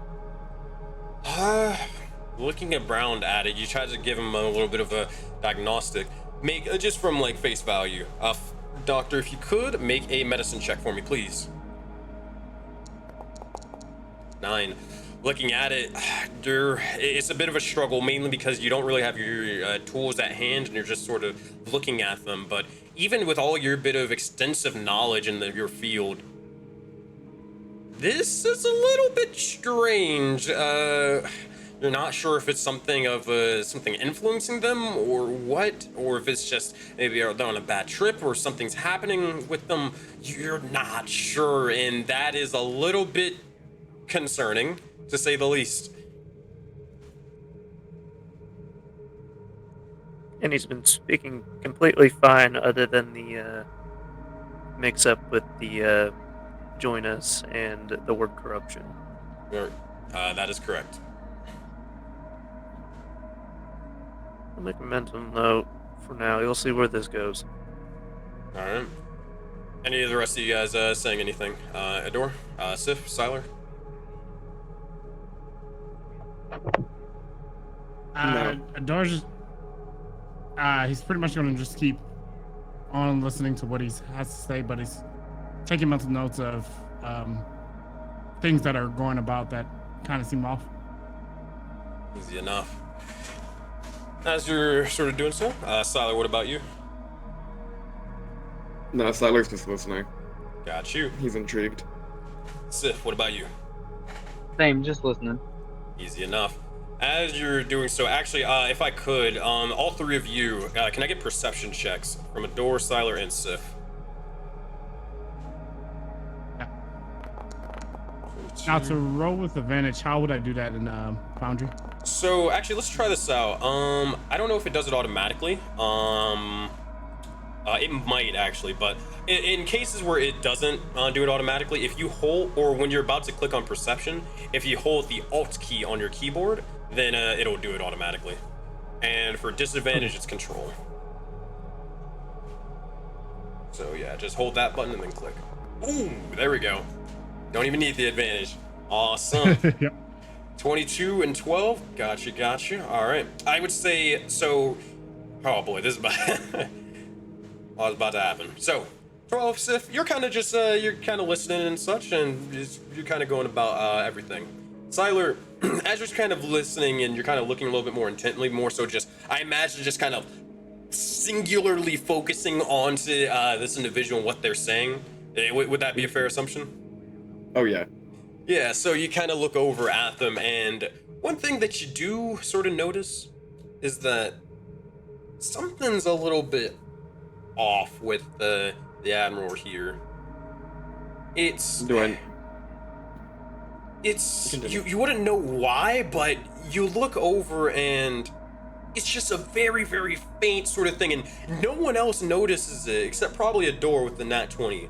You see as their eye for a moment, in their art it's blue, but then it begins to sort of just flicker for a moment and change to a sort of green, and then flickers a second time, changing to a purple, and then a final third time to a blue. So purple, green, and blue, these strange cosmic colors for a moment. Adore, you're able to see that as well, but it doesn't seem anybody else in your party picked that up, though. Okay. I want to ask him what's wrong with his eye. Just straight up just ask, what's wrong with your eye? Alright, Adore, were you trying to do something before this all plays out? No, we can let it play out first. Let's go. Alright, Silence, she just asks, what's wrong with your eye? He looks over and the Admiral says, nothing. What do you mean what's wrong with my eye? Is the cyberkinetics acting up again? I mean, it's changing from blue to green to purple. What? That's ridiculous. Those very dangerous colors you were talking about. Yeah, that's what he said. Do you want me to look at you? Could you give you a checkup? No, I'm fine, but... Are you dying? No, I don't think so. Why would I die? Is it a cosmetic? Are you sure? Okay, fine. If you give me a checkup, will that make you feel better and stop asking questions? No. So then At no. least for them. At least for them, but if you're saying this is as dangerous as you thought, and I do trust my friends over here, wouldn't hurt. And Derek, you'd hear in your head, something's going up. Something related to the words he's messing up that normally people don't mess up. Derek would nod towards you and just turn to the Admiral and say, right, how about we set the doctors double check the eyes, because you mentioned there's been weird stuff going on with colours, and several of my troop here have noticed something happened with your eye just now. So it might just be stress, or it could be something else. We'll be minimally invasive, and we'll continue to be at least as polite as we've been so far afterwards. Fair enough. Here, just... preferably an engineer, but it's fine. Just do what you have to do. Hey Minx, you want to get a look? And he'll kind of like diagnostic like the biological stuff, and if Minx wants to do the mechanical. Sure. That seems like it'd be fun. Somebody's a fun science project. Mechanics aren't my strong suit, as set up. As you're sort of doing so, you kind of like begin to start analyzing, trying to just run a kind of a diagnostic amongst them. And as you two are looking like at the individual, several things begin to occur to you. He begins to speak and say, there shouldn't be anything wrong, but I at least appreciate you for showing a bit of concern for this. Some of the other individuals are just blowing this off, and I'm just stressed. I'm going every which way, and it's irritating, but I'm glad that at least you could at least join me in my concern. Can we say, we're carnies and business people. The customer is always our number one concern, unless they're being jerks, in which case they're not a concern at all. Yes, I only wish that everyone else amongst the crew could kind of join us Hey, in their Minx, concern. how perceptive are you in general? Well, Perceptive? I'm a perception? Yeah. How Pretty good. Like, +2. I think you'd notice, Derek. I don't think you'd even. Derek's see got it. -1 Yeah. perception. Seven wisdom, boys. There's something up with Dr. Flan as he's like studying, and as he says certain word, as the person says certain words, he's kind of like, you do see like some of like the Joe kind of tense a bit as he's trying to concentrate on the exam, but he's just like, there's something going on in his head, like, and he's just like, I don't trust, basically mistrust in this. well, Can I roll investigation to kind of check them out even closer? well, I wish you could, but Uh-oh. now, Adora, for the last thing that you got with the nat 20, I was holding on to it. Adora, as they begin to say, join us, you begin to look over outside just through the windows for a moment, and you kind of look over and you see a bit of commotion sort of happening. You kind of look over, and with your specific oculi sight kind of piercing through your dreads, you see as there's a bunch of people sort of running. And then begin to hear with the nat 20 as you begin to try to figure out what exactly is going on. And you hear screaming. Eventually, immediately you all feel entirely sort of rocked throughout the entirety of this entire solar cathedral for a moment. The entire area begins to start shaking for a second before several sort of explosions begin to happen every which way outside of this building. You look over and you see flashes of sort of astral bits every which way before Glenn, you look to see as the doctor for a moment. They look over and say, now it's time. Don't run. He watches, he hunts, and he finds. Before you look over and this individual begins to slowly start changing and morphing form for a second. And you see as they try to almost, their skin begins to, or whatever would be their skin tries to change into this sort of astral coloring to blue, greens, and purples. However, as they begin to sort of start shifting for a moment, you see something's wrong. Because of something another player did literally last session, you'll watch as they will instead just shatter out into oblivion. You look over and as multiple stars begin to start falling down, as they begin to almost change into this strange like Thanos cosmic dust. But you look over and you see and you hear or start hearing gunfire and more. You hear multiple ships are starting to pour every which way. But you look over as this individual, the Admiral, perishes before you begin to start thinking for a moment. And who was here again? Who are you talking to? You don't seem to remember. You don't remember. You know you were talking to someone, but you don't remember their name, and you don't remember why they were talking to you exactly. As they suffer cosmic death right in front of your very eyes. They're erased from existence. You look over and you see as several other individuals amongst the crowd outside a door that you could at least be able to tell. They're also turning into these strange astral beings. However, not every last one of them are turning to dust. In fact, they're turning to strange astral warriors. With that said, Stardust Showcase, what are you guys all saying and doing at this point in time?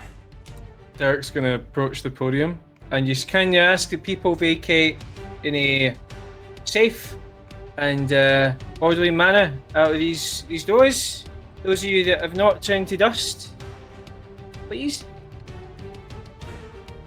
As you do so, you kind of look over and you kind of like try to order them and try to escape the premises. Yeah, no, they do not hesitate at all. As soon as the explosions start happening, you sort of just reinforcing it as well. They are sprinting out from every which way. I'm not going to move the tokens because it's obviously like 18,000 of them, but they are all running every which way and trying to get out of here. However, what are the rest of you all doing at this point in time while it is absolute chaos happening outside and also inside of this Solar Cathedral?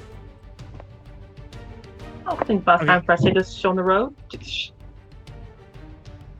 Flan kind of having that like confirmation, like, yep, I was probably right on something, and we'll take a quick glance around the room to see if there's anything of importance that needs to be grabbed, taken, or just what can you grab that may be important. Derek would be doing the same, like flicking through, like as he's standing at the podium, just flicking through if any of these are like official documents. Anything with like top secret in bold letters on it is what he's hoping for. Make an investigation check from you two or anybody else who wants to make one. And this is like real quick as you guys are kind of just scavenging the entire area as fast as you can. Here, the rolls continue. It's happening now. Also, after that, I'm going to need another roll from all of you in a minute. I'll tell you what it's going to be in a second. 9. 9, Derek, you're looking around and it's just kind of like, as soon as you look over or try to look into a couple of books, you just realize you're reading like a fan fiction that someone left behind. You realize, all right, useless. You turn over and you just see other things about talking about the galaxy. All right, not really important right now. You don't really find much of anything. But 18 in the fan fiction, it's like Admiral who? Minx and Dr. Flan, you two look over, but you do see one thing that might be of use. You do see a book of the sorts that is covered or tainted a little bit in a bit of astral sort of essence as well. Oh, I was looking around for any spare bombs that may have been left behind. Oh, spare bombs? With a 20? 18. Funny enough, you don't. Funny enough, you don't. They told me the DC. That is actually not high enough. Wow, not bad. Nell would send out that small ball of slime that he had, which is the equivalent of a mage hand, and we'll fling it at the book to grab it, and basically we'll start running. Easy enough. As you sort of do so, book is acquired, so you can add in your inventory. Just make a mental note. You do have some strange astral journal or notebook. While that's sort of happening, everything is sort of breaking in every which way. I need all of you, every last one of you, to make strength saving throws for me, please. Can Derek throw Minx Bardic Inspiration while this happens? Ooh, you can certainly try if you can inspire them real quick. Yeah, because Derek's looking out for Minx, so you can have Bardic Inspiration in case you need it. All right. Thanks, I probably will. How does Derek, I guess because this is the first time, how does Derek typically give Bardic Inspiration? Oh, I'm so glad you asked. Right, so what happens is he pulls out this blue kazoo very rapidly and just kind of goes and through the air, a little wisp of like purpley red magic twirls around itself and appears as a balloon animal next to Minx. In this case, it's just like a little balloon dog. Amazing. Oh, my favorite. With that, all right, let's see what we got here. Ooh, Siler, oh God, the barbarian failed. All right, you guys are all screwed. No. All right, a 6, that will fail. 10, that will fail. 19, that will succeed. Flan, that will fail. The 9, Minx, that will fail, but you do have Bardic Inspiration if you want to try. What do I have to do? It's a D6, and with it being the College of Creation it's not potential. a D8 right now? You're level 5. A level 5? Let me check. I could swore it's a D8 right now. Nope, it's a D8 right now. Oh, D8, perfect. So it's a D8, and because you're using it on a saving throw, immediately after the creature rolls the Bardic Inspiration die and adds it to the saving throw, the mote vanishes, and the creature gains temporary hit points equal to the number rolled on the Bardic Inspiration die plus your Charisma modifier. So +4. Ooh, that's a big 8. 21 total for Minx as the balloon animal just boop, pops and just immediately thrusts you forward for a moment to be able to maintain your balance as you kind of get tossed off to the side over towards the railing. The rest of you see as multiple bits of rubble begins to start crashing down, kind of tossing you every which way. You slam into differing walls or sort of bits of debris as it's beginning to start caving in and collapsing in on itself. Those of you who failed, you don't take much sort of damage. It's only a d4 of damage, but hey, it is 4 points of damage for those who failed, and for those who succeeded, you guys take nothing. So that's gonna be, I'll be able to adjust the HP for you guys. So -4 for Siler, -4 for Flan. Oh, I did mine quick. Okay, you're fine then. And then Sif, I believe you failed. Yep, so -4 for you. Minx, you succeeded. Derek, you already did yours, right? Yeah. Cool. With that said, you notice as more and more of the building is sort of collapsing. Are you guys getting out of here, or are you guys staying here for anything else? Oh, we're going. Right, Styler, this is time for you to flex those muscles, my boy, and we're going to need to mosey on through those crowds who have ignored my instructions to proceed in an orderly fashion. So I think it's time for a bit of disorder. All right. I can start throwing knives. Not that disorderly. Just start throwing hands. Start with them. I can start Start punching throwing people hands? if you need me to. Yeah, I can start punching people. Only the ones Question. in the way. I like to imagine that you're probably going for someone that's not even near an entrance. Question: fire or lightning? Adora's gonna take the dreads as covering his right eye with the oculi, and basically lift the dreads up out of his eye, really so I can have clear vision. Yep. And you see the eye glow bright red, and it's gonna basically tell the team, we have to get outside. There's innocent people in trouble. We need to save them. Absolutely. There's innocent paying customers out there that need rescuing. For the wallets! Terrible. There's innocent money outside. Terrible, all of you. As you do. We can't let your station get blown up. That's where we keep all our stuff. So with that, all of you begin to rush outside for your own differing sort of motives and more. But as you do, you see an absolute war zone of the sorts. Ahead, you notice as there are multiple sort of ships immediately sort of gunning each other down, fighting to basically stay or basically to defend the likes of their own home. You notice as there are dozens and dozens, almost an army of these astral sort of warriors, pirates of the source that seem to have a more humanoidish look, but their aesthetic has been completely twisted and warped from what you would imagine. With that, let me show you exactly what I mean. Oh boy. You look around and you also see as there are several rifts beginning to almost tear into the likes of the reality for a moment. Several explosions sort of going off every which way as another massive airship, the one in the center, begins to crash down before eventually exploding out into multiple flames. You see as these differing astral sort of pirates are grabbing and sort of taking other sort of New Age Babylon workers hostage left and right. However, you'll see as one individual begins to starts yelling,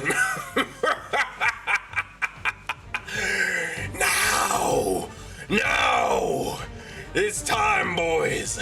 We've been waiting for this!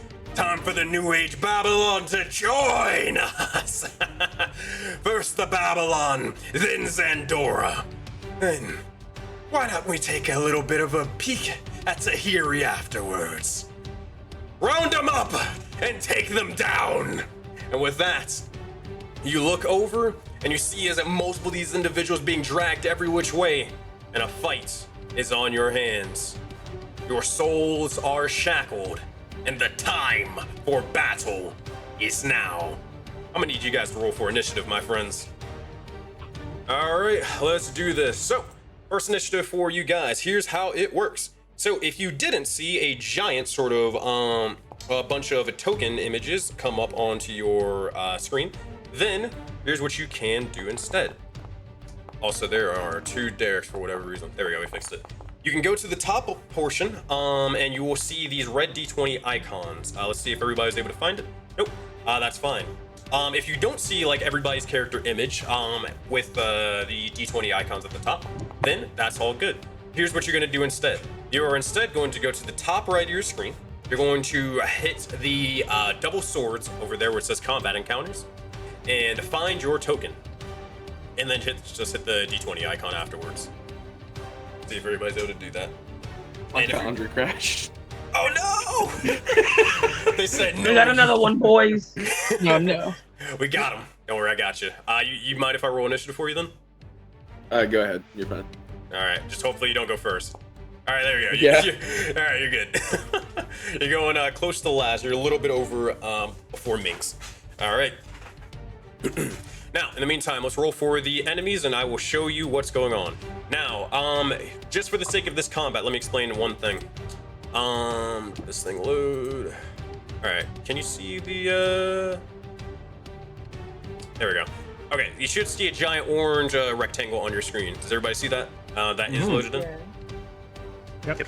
These are all the individual. For the sake of combat, you don't have to worry about like killing all the other individuals. This is just really for the sake of clarity.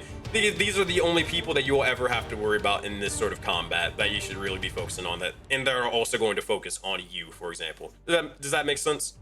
Yep. Yeah, I mean, again, you can do whatever you want. I don't really care, but it's more so like these are the individuals who are actively trying to probably kill you right now, or actively kill the civilians in front of you.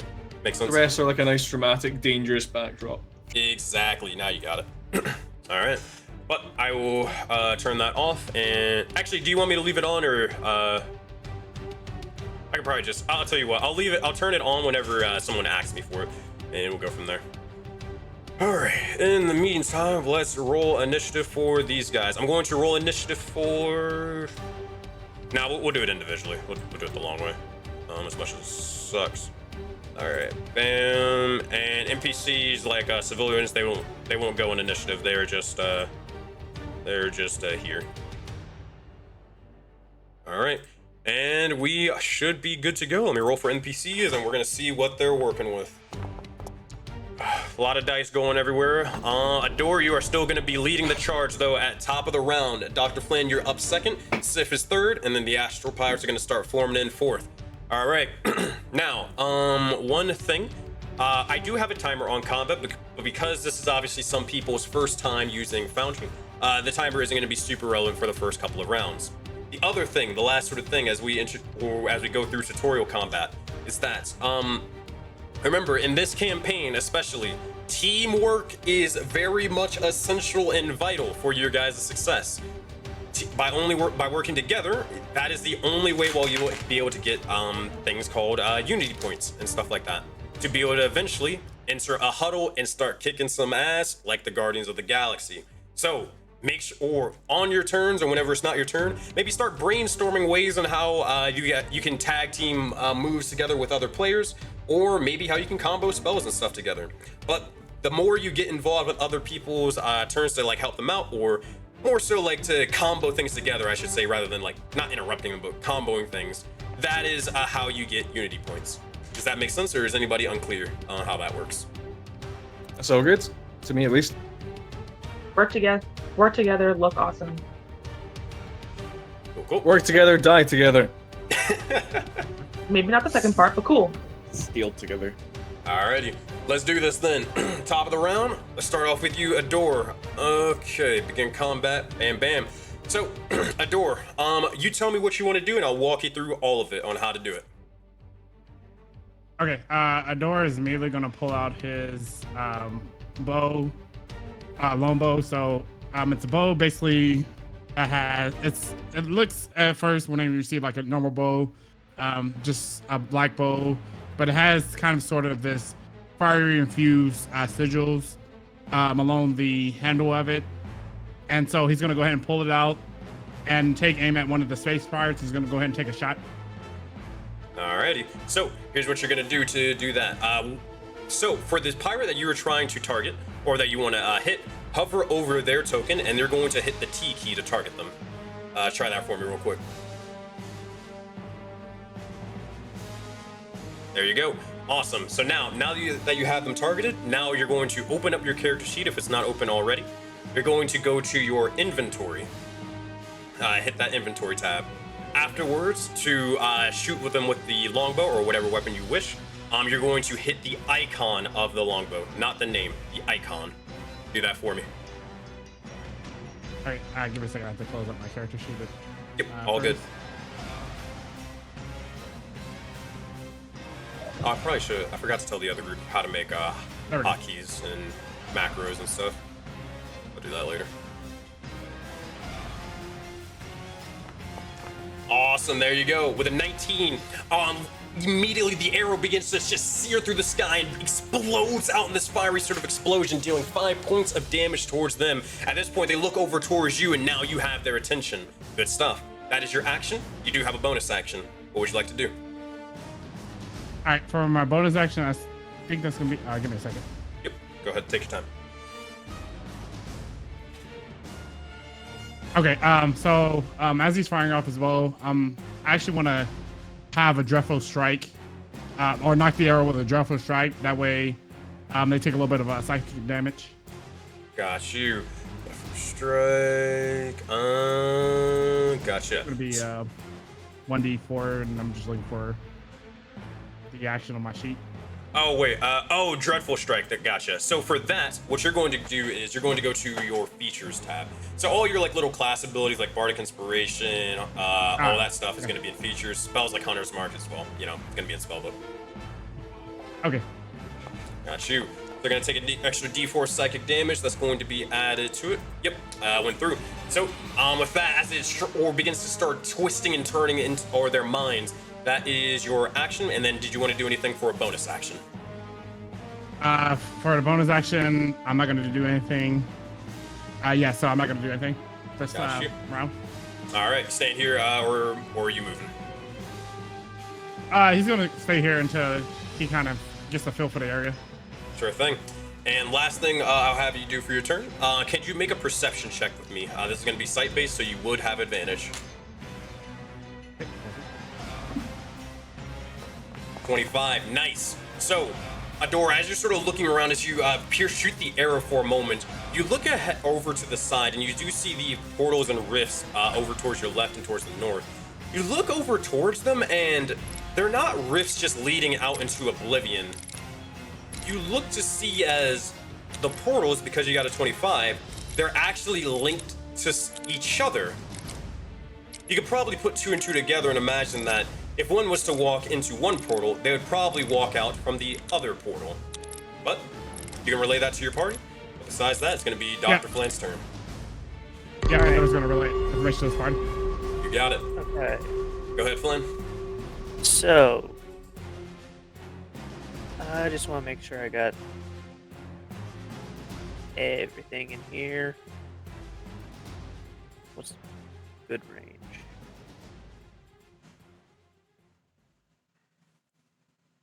I'm going to cast Call Lightning for the storm and encompass all those guys within the 60-foot. I'm hoping Call range. Lightning doesn't break the foundry. I've tried my best to modify it where it doesn't. Let's hope and see. Okay. All or nothing. Alright. Cast Call Lightning, buddy. I'm terrified. Oh, also remember, we don't need to go for the ones above that walkway. Yeah. So you could lower it down a little bit. As long as it, I don't think it matters if we're in it, does it? Does it? It's a radius effect, don't really matter. So it's a 60-foot cylinder. It might try to blast all of you guys with lightning automatically. If it does, don't worry. I'm gonna get you can ignore it, and I'm gonna give you guys your health back. It definitely tried to blast everybody with lightning and electricity. Okay. It blasted my foundry off. God fucking damn it. Yep. Oh. You're chugging. You're chugging. Oh, this is lovely. Call Lightning, baby. The spell that breaks every Foundry server, because god damn this spell. Alright, hold on, I got you. Let me change this off. I'm all good though. Alright, cool. I fixed it.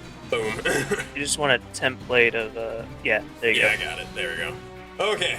Now, who do you That's what I actually was want you strike with the lightning? God damn, I hate that spell. It's third level called Lightning, I believe.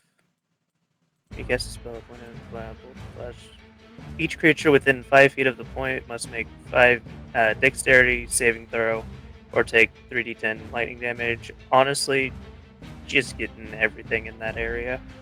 Which So area? you've got to pick one point Yeah, within it, I and do. it's like a 5-foot radius. So like if you were to aim at one of the Star Oh. Lancers, it would get like the pirate and the lancer, or if you aimed in the middle here, you could get the Okay. captain and the pirate, but it would also get that unfortunate dude that's on deck. Yeah. You know, go for the leader first, because I mean, you could actually strike behind and not have civilian casualty. Yeah. Yeah, just kind of right behind him, between him and the portal. You got it. And if I could get that extra guy, but I'm mainly focusing on him. Probably wouldn't be able to get the extra guys. Every point 5 feet within it. Yeah, you probably wouldn't be able to get the extra guy without hitting the other civilian, but that's all good. The lightning begins to, or storm begins to slowly form up and above throughout the space, and you see as the lightning begins to strike down, it actually strikes into one of the other sort of pirate ships that are sort of soaring across the sky during this combat. You see as more and more of the battle begins to start taking shape and form, but we'll see if this guy is able to succeed on his dexterity saving throw amongst the chaos. And 19, I believe he will. Let's see. Did it roll the damage already? It did. So it's going to be 19 halved. So that's going to be a total of, oh gosh, quick math. That is 9 points of damage. All right. Okay. With that, anything else you want to do for your turn, or you good to go? He's just gonna move back and just keep an eye on everything around him. You got it. Next up, we have Sith. Yeah. What you doing, buddy? Yay! To move up and whack someone. You got it. As you sort of do so, Sif, you are rushing over into the fray, and also keep in mind, Derek, you are on deck, so make sure to start planning your turn ahead of time. Sif, you jump through. What would you like to do as your action? Or I guess, where would you want to go, and then what would you want to do? Like as your right action? there. Would I still be able to hit him there or no? Yeah, you can. You kind of have to, like, flavor, like, trying to reach over towards him, because there is a wall, but you can try it. Right, yeah. So how would I target him to try to hit him with my quarterstaff? So, here's what you're going to do. You're going to hover over him. You're going to hit the T key. Boom. There you go. Now you're going to open up your character sheet. And you're going to then go to your inventory. Click on the icon of quarterstaff. And there you go. The 22, that's going to hit for 7 points of damage, and you strike and crack into him. He seems to be almost, or with every single strike from the arrow to that of the bow staff hitting him, you notice as his face is actually like almost breaking and shattering like a glass-like substance.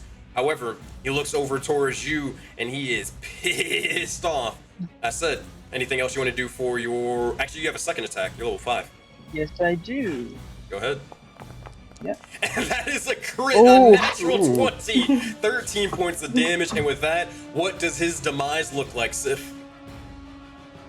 Well, just reaching over and just smacking him on the head over and over again with the quarterstaff. Just wham, wham, wham, immediately as you just bludgeon this guy. Before, as you keep striking into him, you see as eventually there is nothing left but stars and pretty much dust. He is dead and defeated. Good stuff, Sif. That's your action. You do have movement and a bonus action, though. Alrighty.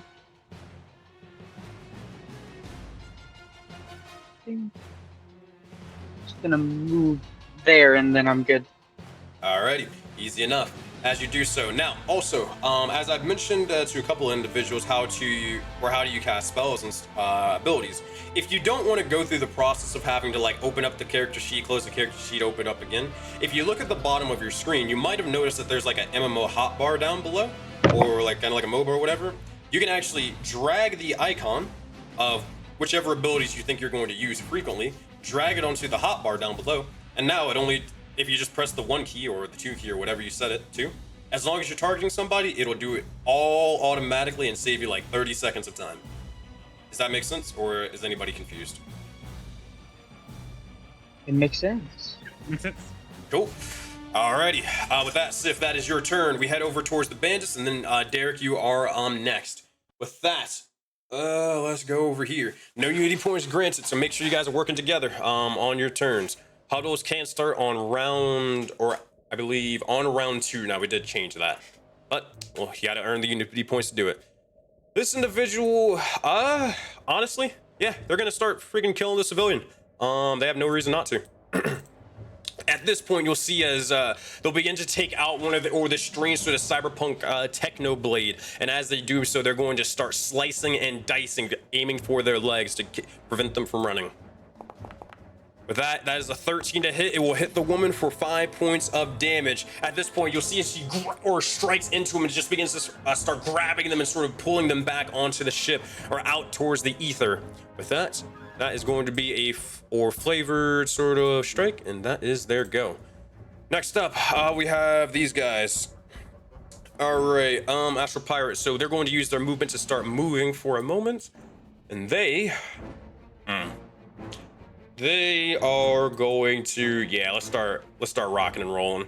As soon as they see Yusuf just sort of rushing through, you'll see as this massive shark individual beast begins to start almost swimming towards you throughout the sort of the air itself.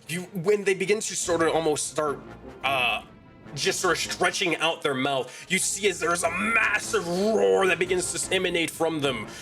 With that, you notice as the space pirate on top of them begins to start blasting and shooting you on top. With that, they're going to make a laser pistol shot.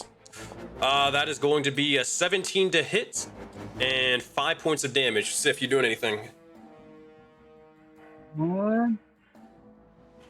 I am not, no. Got you. Alrighty, with that is their go. We go to Derek's turn. Go ahead. Derek's going to charge forward a bit to be here.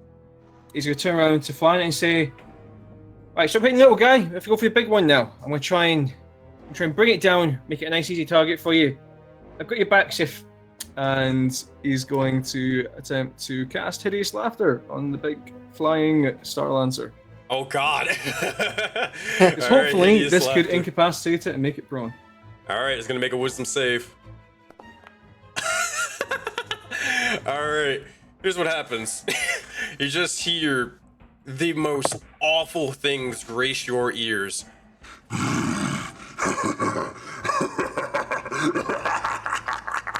As it fails with a 5, and it is now prone, laughing horrendously.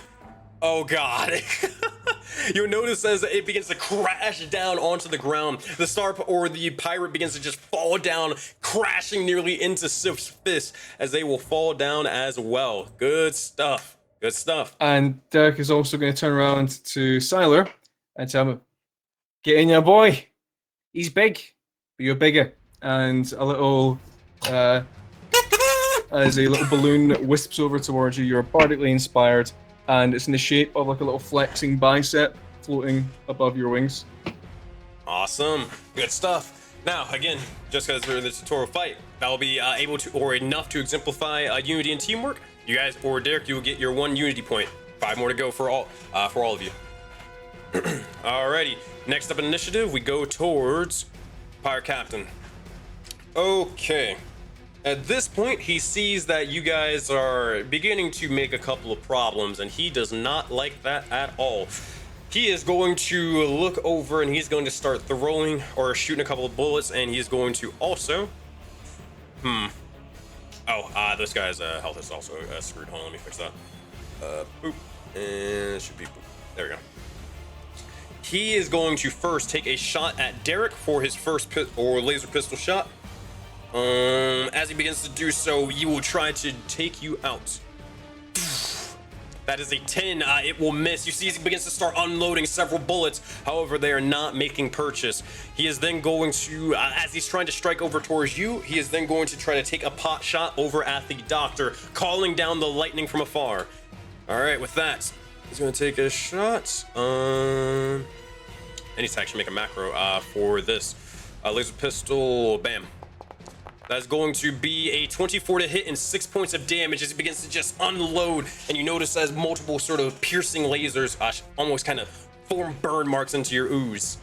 That said, you need to make that concentration check. Is it saving throw? Yes, it is. It may. Oh, right here. I see it rolled, but it might have rolled a 3. I think that did it automatically. You were rolling the 20 was when you actually click the button, right? Yeah.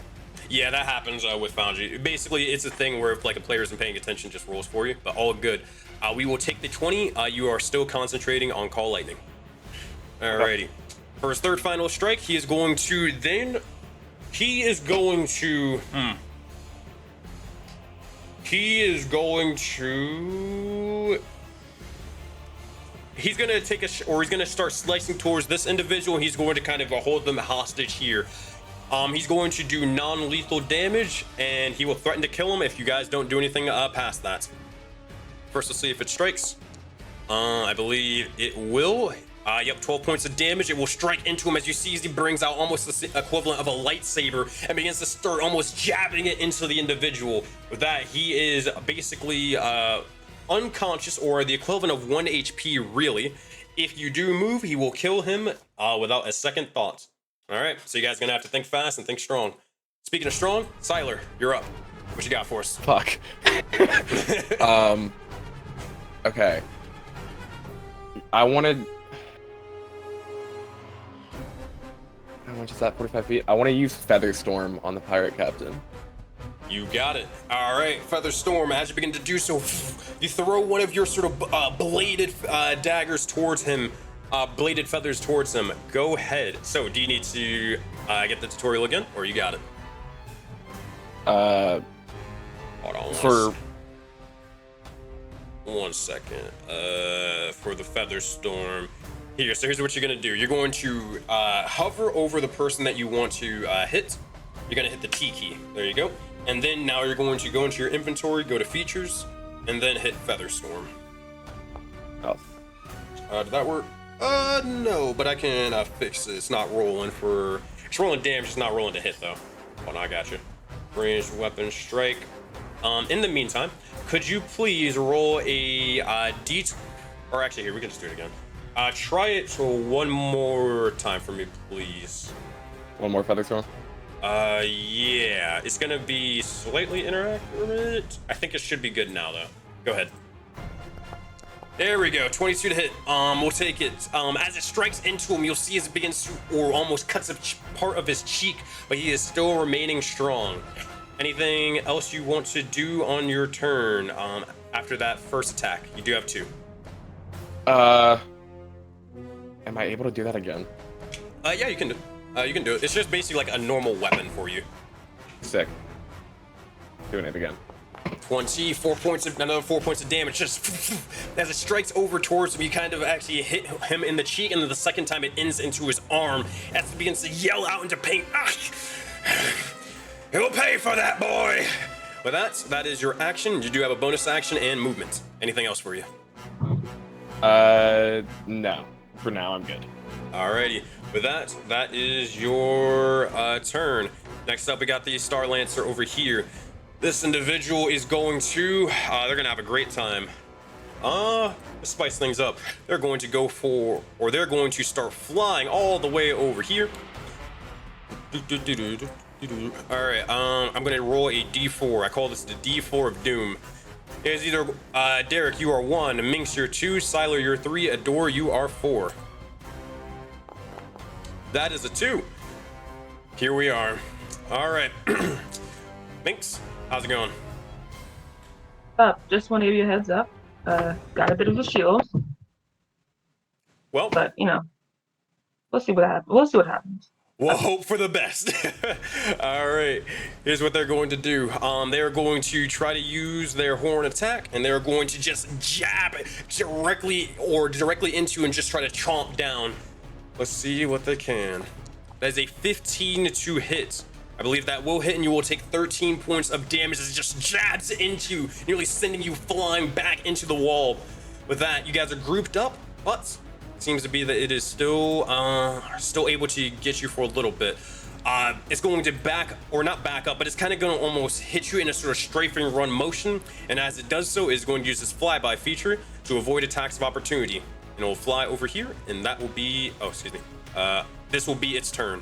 It is 10 feet in the air still, though. All right, That is its turn. Next up is going to be the pirate's turn on top of it. It is going to shoot a pistol shot over towards you, Siler. As it does so, bam, a 10. It will not hit, but you're able to dodge out of the way as you begin to flap your wings and sort of send it off course. That's its turn. Next up, we go towards Minx. Go ahead. All right, that was insulting. First, I want to be able to use my rocket boots to kind of fly into the air. All right, easy enough. Oh. How far or how high up are you flying? We'll go. Don't want to be within. I basically just want to come like aerial coverage. Gosh. So, about 30 feet, maybe. 30 feet, easy peasy. All right, as you begin to do so, you begin to ignite the jet rockets as they begin to soar you upwards. You can see pretty much all of the battlefield around you playing out. What would you like to do as your action and bonus? My action. I want to cast pyrotechnics, so the fire behind the captain. Mm-hmm. Oh, Let's have a bit of a. Yeah. We didn't ever get to our firework finale like we always do at the end of our shows. Let's have it now. Heck yeah. All right, cast fireworks on them. So same thing, you can target them and then hit the fireworks button. It should go through. It might ask you for a template though, which is fine. Okay. So pyrotechnics. Yeah, it's gonna ask you to place the measured template. You can just do that and then just make sure they're hit with it. I might hit the hostage, but I don't know that guy. Oh no. Damn. You guys just look over and you just see Minx is getting ready to target the individual, and it's very clear that as the fireworks are getting ready to go off, they are getting ready to kill this individual in cold blood. Anybody doing anything to stop them, or are we just letting it happen? Derek believes that Minx can do nothing wrong. She's making an executive decision. He trusts her. Also, it says they also become blinded to the end of my turn. That's gonna be a while. So be it. As this sort of happens, they're just looking over. The pirate captain just kind of has them hostage for a second, and they're like, They kind of think as if they have a checkmate, and then they didn't expect you to throw a pyrotechnics or a bomb at the hostage that they were trying to entice you with. As it happens, you'll see as it explodes out and his lifeless body begins to spill out onto the ground.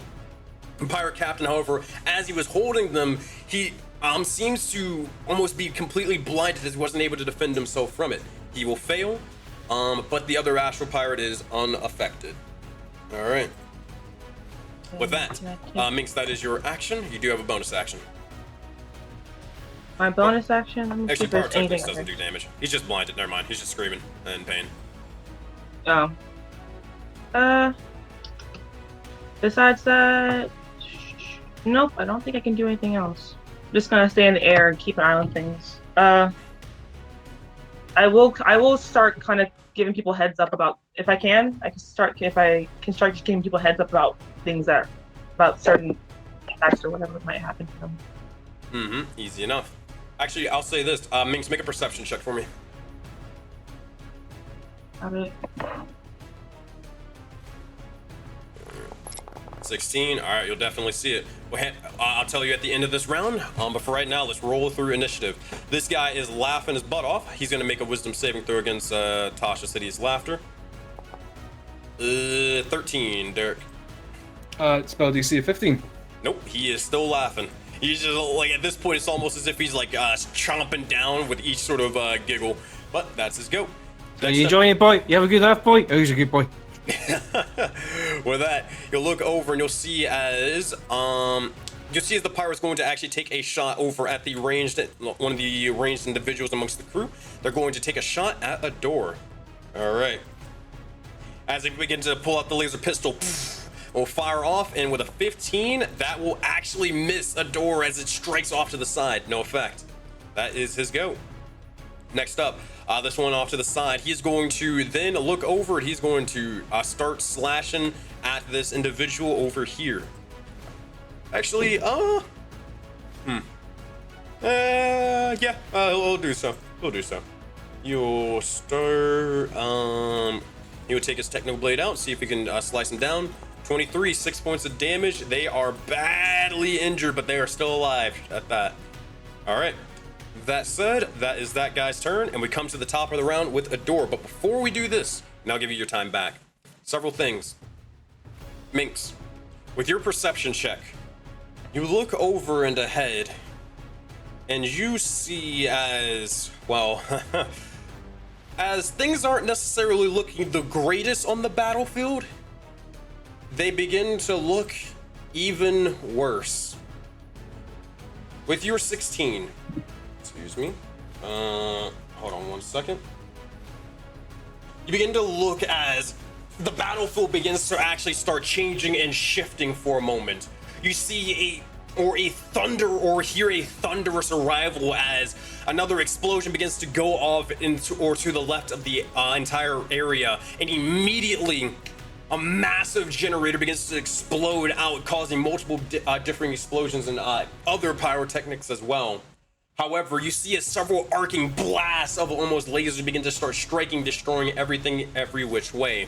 However, the source of it, you look over and you see as there is another sort of airship all the way towards the top left. And you see as another individual is sort of, or is kind of aiming it directly with a strange sort of almost laser sniper for a moment. And you see as they're just taking out individuals, entire structures with a single rifle, left and right. As you see whoever the fuck that is. But that's just something that you're able to sort of figure out for the time being.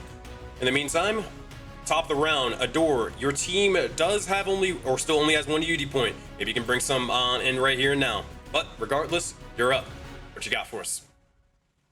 Okay, so Adore is gonna target the party captain, and he's basically gonna talk to him in his head, and is basically gonna whisper into him, "Go away!" as he casts dissonant whispers. Let's go. All right, cast a spell. Should it be under spellbook? Yeah, it should be. Do you not see it? No, I don't see any spells. Wait, hold on. Try now. Your character sheet was looking a little weird for a minute. So double click on your character, go to spellbook, and then it should be right underneath disguise self. Okay, let me close up my character sheet. Yeah, because I'm looking at it. Here, I marked it as I gave it a bookmark, so you should be able to see it a little bit easier. All right, so under the spellbook tab. Yep. And then under first action, level. right? Yeah. Yeah, I don't have anything under first level. I don't have any spells at all. You might have check in the bar at the top where it says like search spell. Make sure you don't have anything set in there. Also, make sure you don't have like action or bonus action, like any of those things selected. Or that might be the reason why you won't see anything. Yeah, I have action selected. Take it. Don't select it for now, and then see what happens.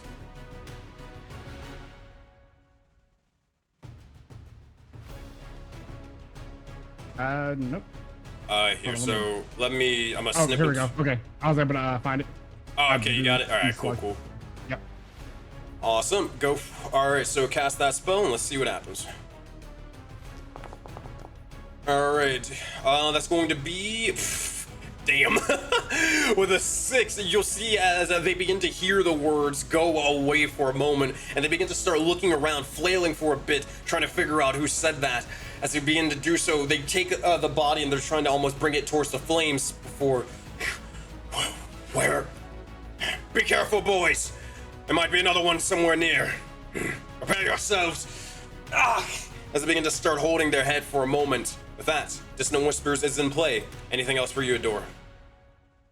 Yep, Dora's gonna go ahead and basically make his way towards one of the portals. All right. As you do, you can move your character token.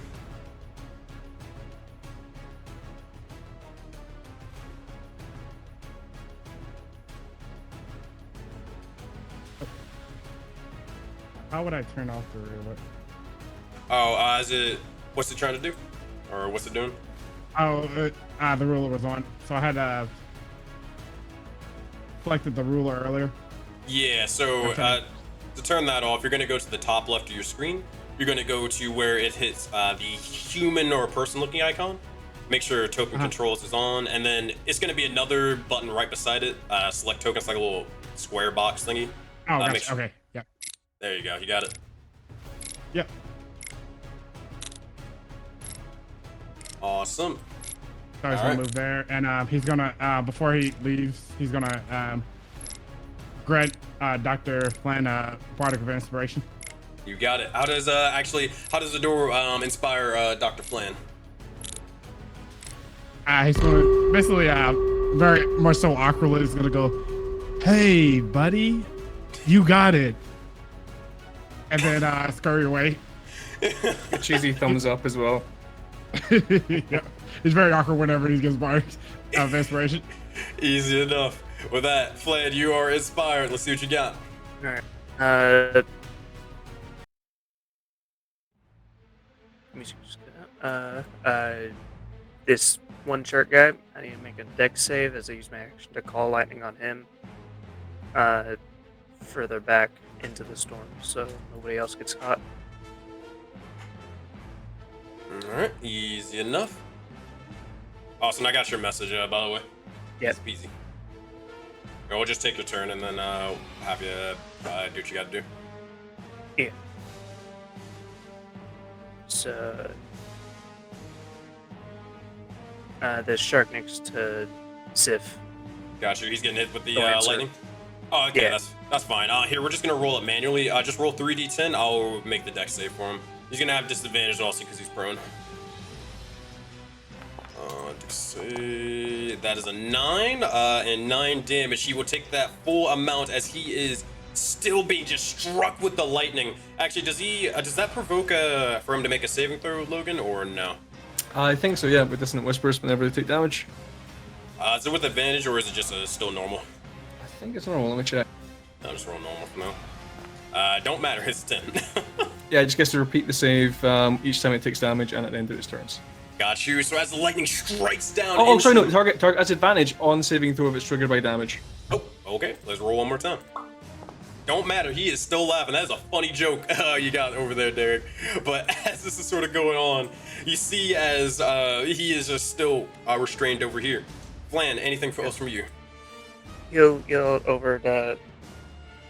I'll try my best to Odar and Derek, where do you want the little guy? And he's gonna throw up Wibble, my wildfire spirit. Mm-hmm. Where's Derek one? Wibble. It doesn't. Is it get the guy over there, the one that just shanked that guy? He shanked a potential paying customer. Okay. All right, I will place him. Bonus One deck. second. Yeah, I'll use my bonus action to summon up him. All right, as you do so, the flames begin to start building up and more as your wildfire spirit begins to explode out onto the scene. As it does so, I believe they need to make a dex save for damage, right? Like, not them, but the guy. All right. If you could roll the damage for me, please. That's a 13, so they will fail. 8 points. Nice. As it happens, they begin to almost get sent knocked prone as the fire begins to build up amongst them. However, they stand their ground and they're ready themselves for what's to come. Doctor, is anything else for you? He'll move over here just to get more eyes on the situation. If anybody needs no information, just ask. Got you. All right. I know you got to bounce because you had to schedule, or you weren't able to sort of change your work schedule for it. So thank you. Appreciate you for joining on in. Keep it well. We'll take it from here. Logan, you are in charge of your the character, I believe. Yeah, I'm happy to pick up. All right. Let's keep it going. Sif, you are up. What would you like to do, buddy? Yeah, I would like to run here. All right. And smack this person. Easy enough. Go ahead and start striking There him. you go. 21, that's going to do it for 6 points of damage, but they are still standing tall. Wham, as you strike him the first time. Go ahead with the second one. More time. Ooh, the 9 isn't going to do it. You try to swing, but they're able to actually dodge this one, almost backing up a little bit, parrying it with the sword. You have a bonus action. Yep, I think it says I can do a bonus action ranged attack. Yep, you could. But keep in mind, you are in between 2 enemies, so you would have disadvantage. Yeah. I'm gonna try it anyways. All right, who are you hitting?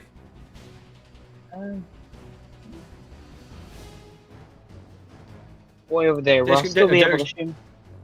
Well, what Derek say? Yeah, I was gonna say, take down the big boy while he's laughing. You got a good punch on him. You might get up afterwards though. That's fair. Remember, we're a family. We work as a team.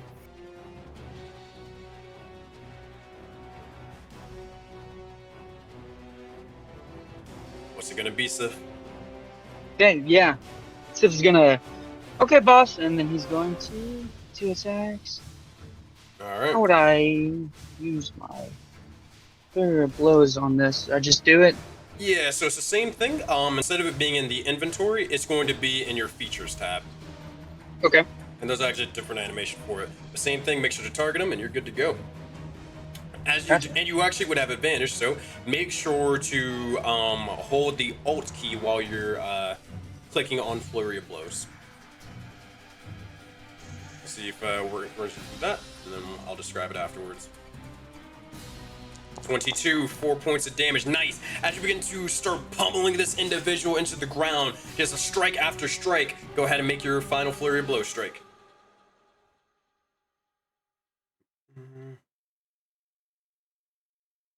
Basically same song and dance. Yeah.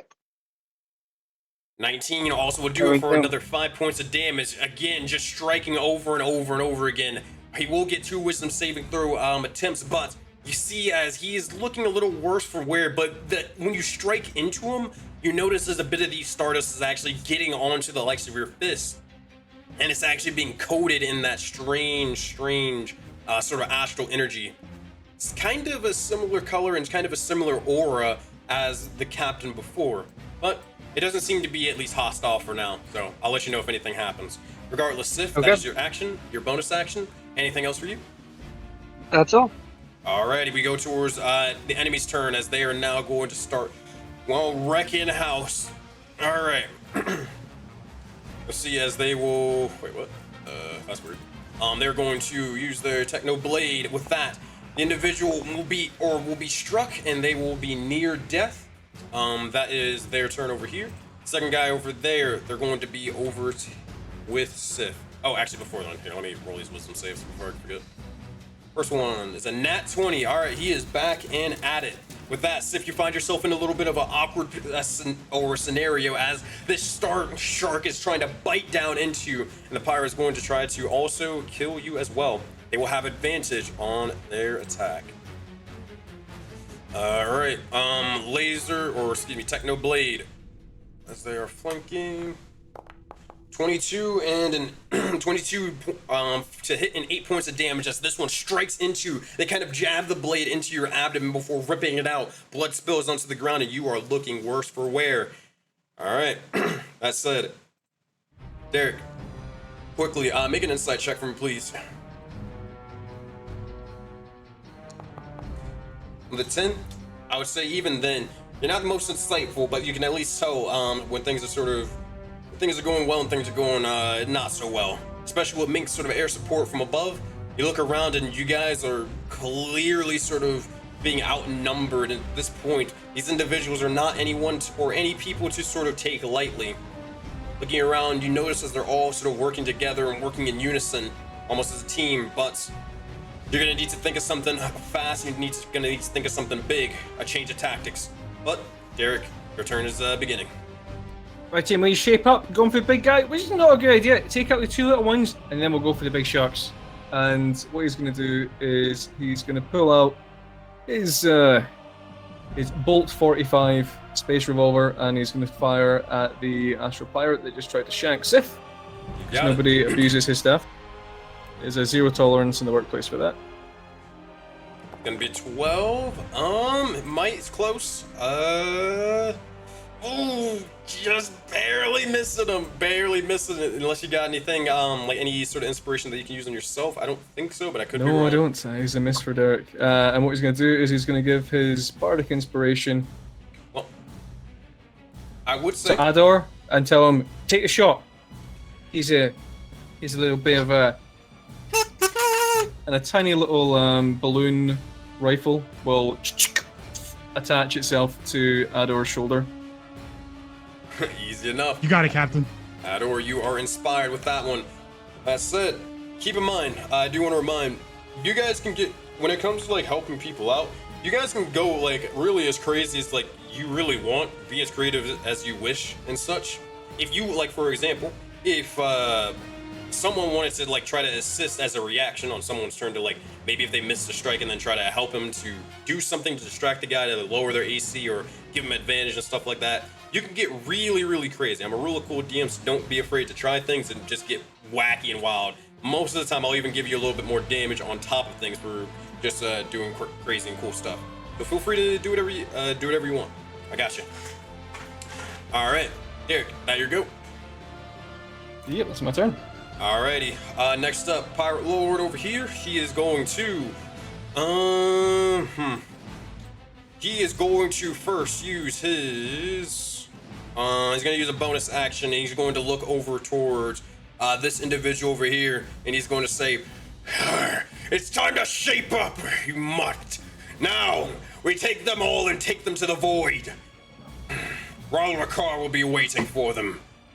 If not Auroraverse, then he looks over towards the back.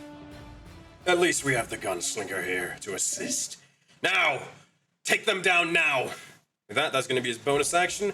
He is then going to take this individual's action, or he's going to take this individual, and he is actually going to, no one is doing anything about it, so he's just going to keep on staying on his high horse, and he is going to keep blasting people from on top of this thing. Alright, he is going to take 2 shots. We're going to roll a dice. Also, would that be maybe a second unity point from Sif, like working together as a team, and then one from Derek for a third one? I would say so. Or was that yeah, not enough? My bad. Yeah, I would say so. I meant to mention that. My bad. So yes, you would be at 2 unity points. Sorry about that. Alrighty. This guy's going to probably strike. He's going to send one shot at you, Derek. He hears you sort of calling the shots. He doesn't like that. He knows that when you take out the leader, all of their sort of forces collapse. So he's going to send 1 shot, maybe 2 at you. Little does he know, we're not organized enough to collapse. 24 to hit. You're organized enough to take 6 points of piercing damage. Just bam! Wait, can I? Towards you. Go ahead. Can I warn Derek that he's about to get hit? Yeah, you can. How do you want to warn him? I'll just be like, yo, boss! Take 2 steps to the left! Derek just like turns around with the revolver out, isn't paying attention, and sort of like just steps around and goes, what? Alright, I'll tell you what, Minx, could you please, what check would this be, see if this, I can give him a disadvantage for it. Honestly, make a perception check for me. Perception, I'd even raise an investigation if we want to use that modifier. Okay, wait, can I roll investigation instead? Yeah, that's fine, No. I'm okay with that. You literally specifically said Never that mind. you want to be looking Never around mind. about. Oh man, I love it enough. He distracts me, like pierces my back and my shoulder.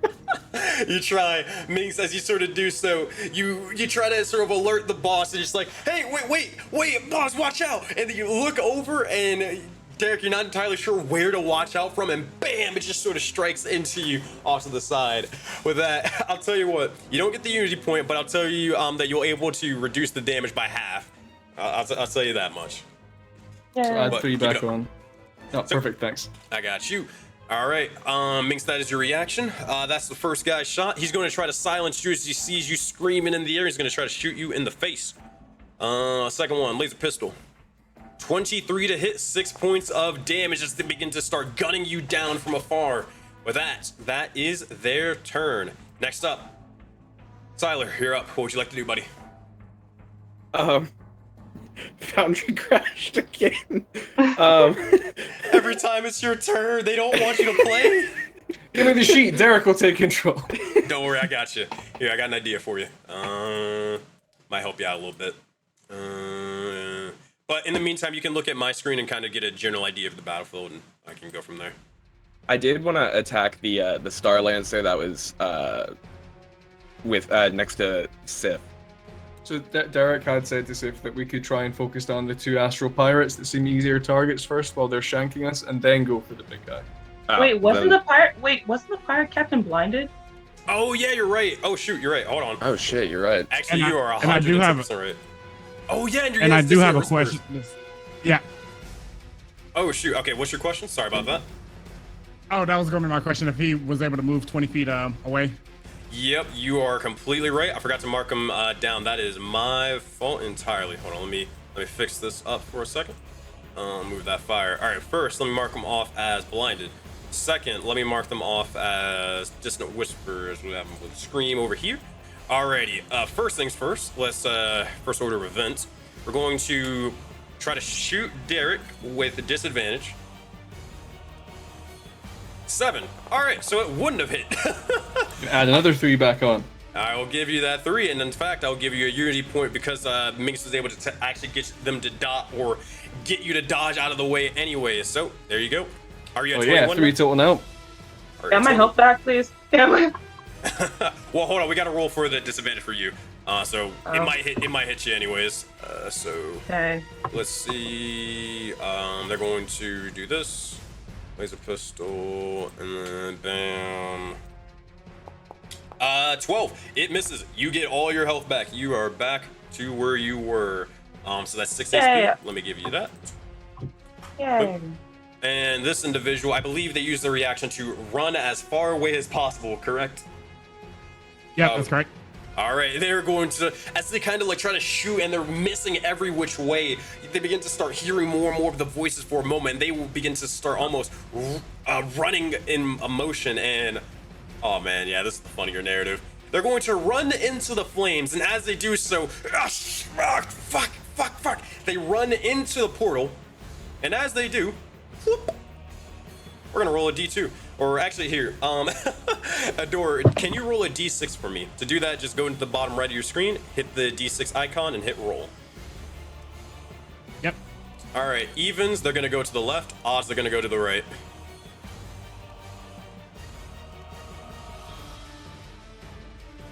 Oh, give me a second. All good.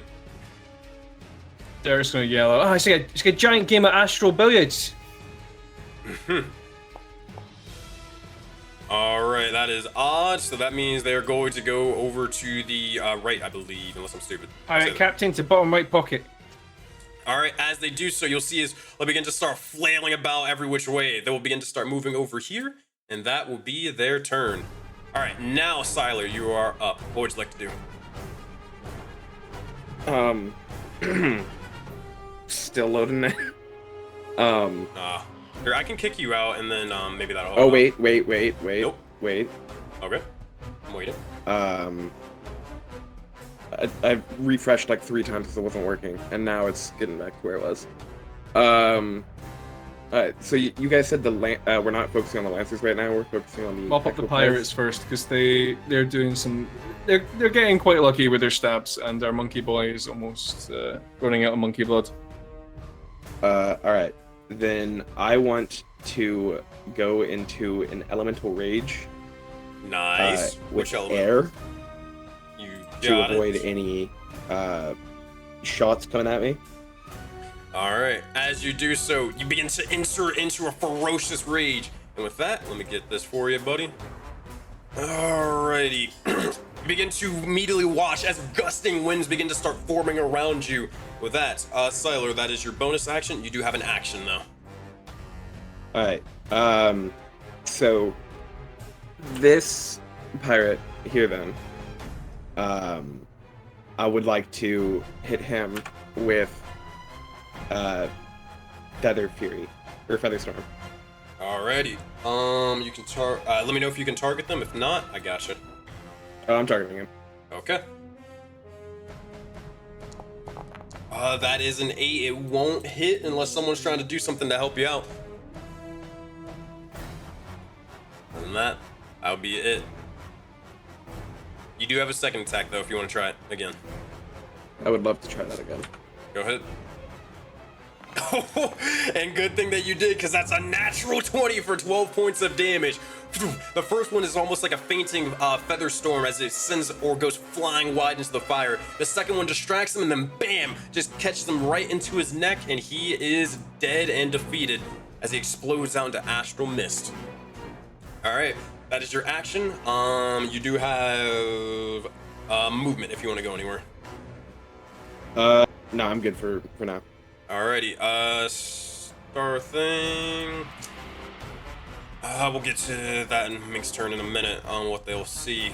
For right now, they're going to shoot Flan over here. Actually, no, they're gonna shoot Silo over here. At this point, actually, they're gonna not even shoot him. They're gonna run up towards them a little bit off of the.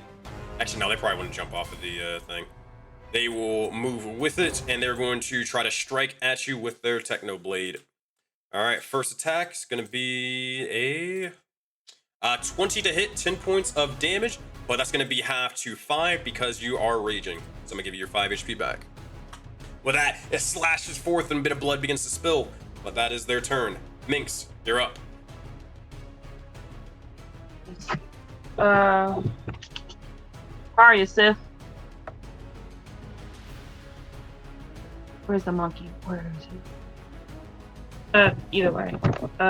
She's gonna fly down to like where Sif is and start administering a little bit of cure wounds. Easy enough. As you fly over, if you can move your token form, please, and then you'll be good.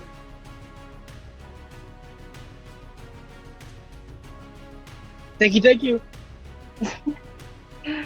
Cassie's over here, so we go over here. Yeah, she zooms over, she flies over, lands just like, hey yo, monkey boy, get back up. Easy enough. All right, so all you got to do is target Sif, hit that cure wounds button, and it'll give you do what you need. Copy. Cure wounds. 9 HP, there you go. You watch as your wounds begin to slowly mend and cure for a second. And with that, you are a lot better off than what you were before. Minx, anything else for your turn? Oh, good. I'll flavor that as her, with her multi-tool arm, she like has one finger that's specifically for like healing spray. So she sprays that on him. And then... Like silly string. Into the wound. It's more like think of lemon juice. Ooh. It stings a little bit, but it's okay. It's stinging means it's working. But then after that, she's gonna fly. She's gonna fly back up. So to go back in the air. I don't know if you'd have the movement to do all of that because you have to fly all the way down. And then I don't know if you'd be able to fly back up. Then I'm on the ground. That's fine. And nope, I think that's it for the moment. I was gonna throw a bomb this guy's mouth. I'll do it another time. My friend's mouth. Alright, so that said, Minx, can you make another perception check for me, please? This is kind of like as you're sort of soaring down.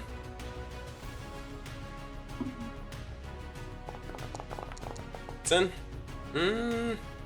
At most, you make a mental note of it.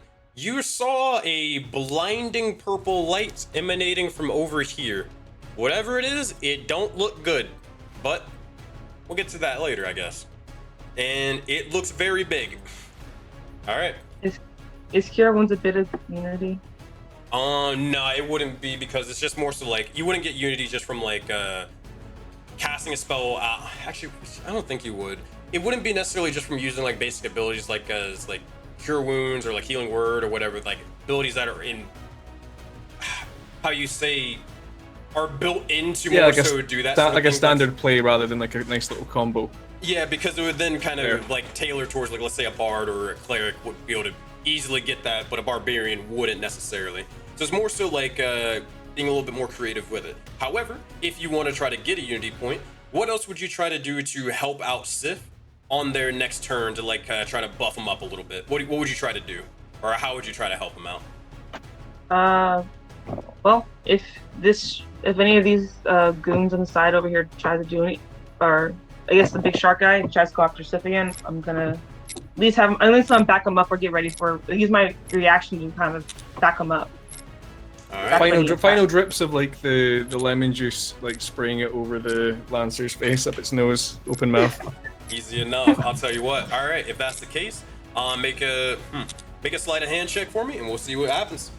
All right. In the meantime, well, actually, no, it's their turn. 19. Funny enough, as you do so, you watch as the shark is getting ready to try to bite down onto the legs of Sif as they are trying to like flail about. However, as they do so, you kind of spray them with a little bit of the lemon juice or a little bit of flavored healing, and they will take it with disadvantage. All right, we'll see what happens. Sif. That is a natural 1. Nice. And as they do so, they kind of like bite down onto it, and then immediately you spray the lemon into the into their mouth, and they start coughing up. They start hacking for a second. And you see as they begin to start having almost an allergic reaction towards it. They are not looking good at all. You guys. Oh my god, he's allergic to citrus. He's allergic to citrus. Weakness. Oh man, and with that, you will get your third unity point. You are halfway there. You guys can get all of them in one turn. You just got to use all unity, or try to be as creative as possible. Go for it. All right, this guy over here, he is going to, he is going to try to take a shot towards Minx. And we'll see. We'll see what happens. Can I try to catch it or something? It's just a shot, I know, but You can try. Let's see if you're fast enough. You're a monk. Make a dexterity check or a sleight of hand check. Either one, whichever one's better for you. alrighty, we will see. This will be your reaction to do so. Alrighty. Is it a save? Nah, just a check. Gotcha. 13. Let's see what happens. I'll tell you what. I'll roll, and we'll see what happens with it. All right. As you do so, you try to like almost try to catch, or almost you're kind of trained for this. So as you're waiting for him to shoot after seeing what he's getting ready to do with his hand, immediately you get in position. Well, he's gonna roll a disadvantage to see what happens. Laser pistol. That's a 7. As you do so, you see as there are 3 lasers going each and every which way. You catch one with the first hand, catch one with the second, and you immediately jump up to catch the third one with the tail, and you are good to go. That is a 4th unity point right then and there, Sif. Awesome stuff. Nicely done. All right, next up. All right, Astral Pirate's turn. He is going to try to attack the Wildfire Spirits. Actually, no, he's probably gonna realistically attack the guy he was attacking before. All right. Techno Blade. That is an 8. Funny enough, the guy actually succeeds and he's able to remain alive. Alright, that's his turn. Adore, you are up. Well, Okay. before you do anything, you do look over, and I need all of you to make perception checks.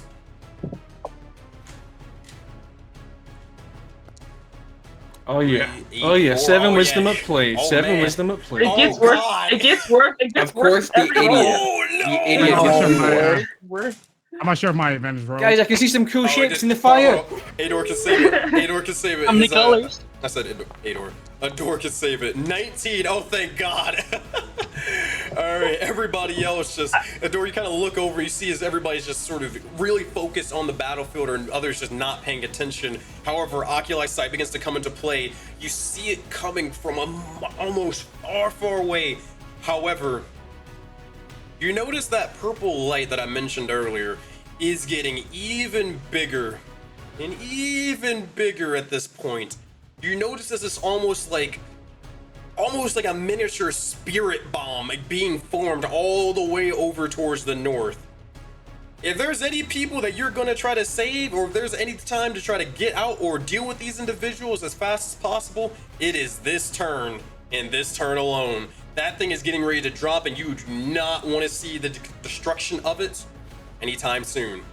That said, it's coming from the northwest. You can alert the party, and then we'll get with your turn. Okay. So, is there any focus or attention being played on the door right now from anyone? Right now, I would say probably not. Besides, yeah, anybody who was, they died. Okay, great. Okay, so Ador's gonna go ahead and cast Disguise Self, and he's gonna turn to the Pirate Captain.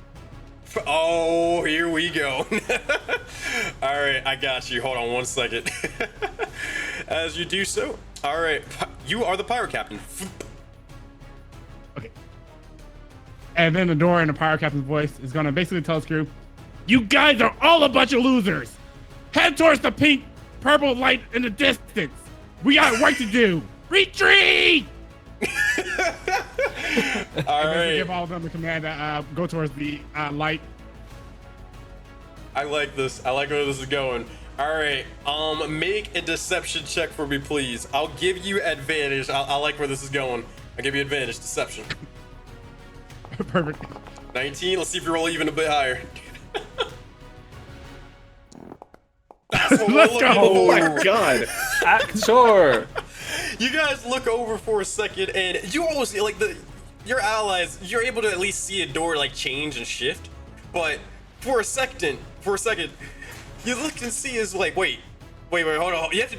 Wait, is that the captain? Wait, how did they get behind us? Wait a minute. Oh wait, no, that's a door. That's a door. Wait, is it a door? I don't even know anymore. What's going on? As you look over and see, as all the astral pirates are like, wait, what? Retreat to the purple light. Of course, we have to join up together. Everyone, retreat! Retreat! The commander says to retreat! And they will begin to start backing up and trying to get out of here. That is a huge, astounding success. Yep. And then Ador is basically going to turn to his party members and then go, "You all! I expect you all to get out of here and run as fast as you can!" Oh boy. And then it's going to be end of his turn.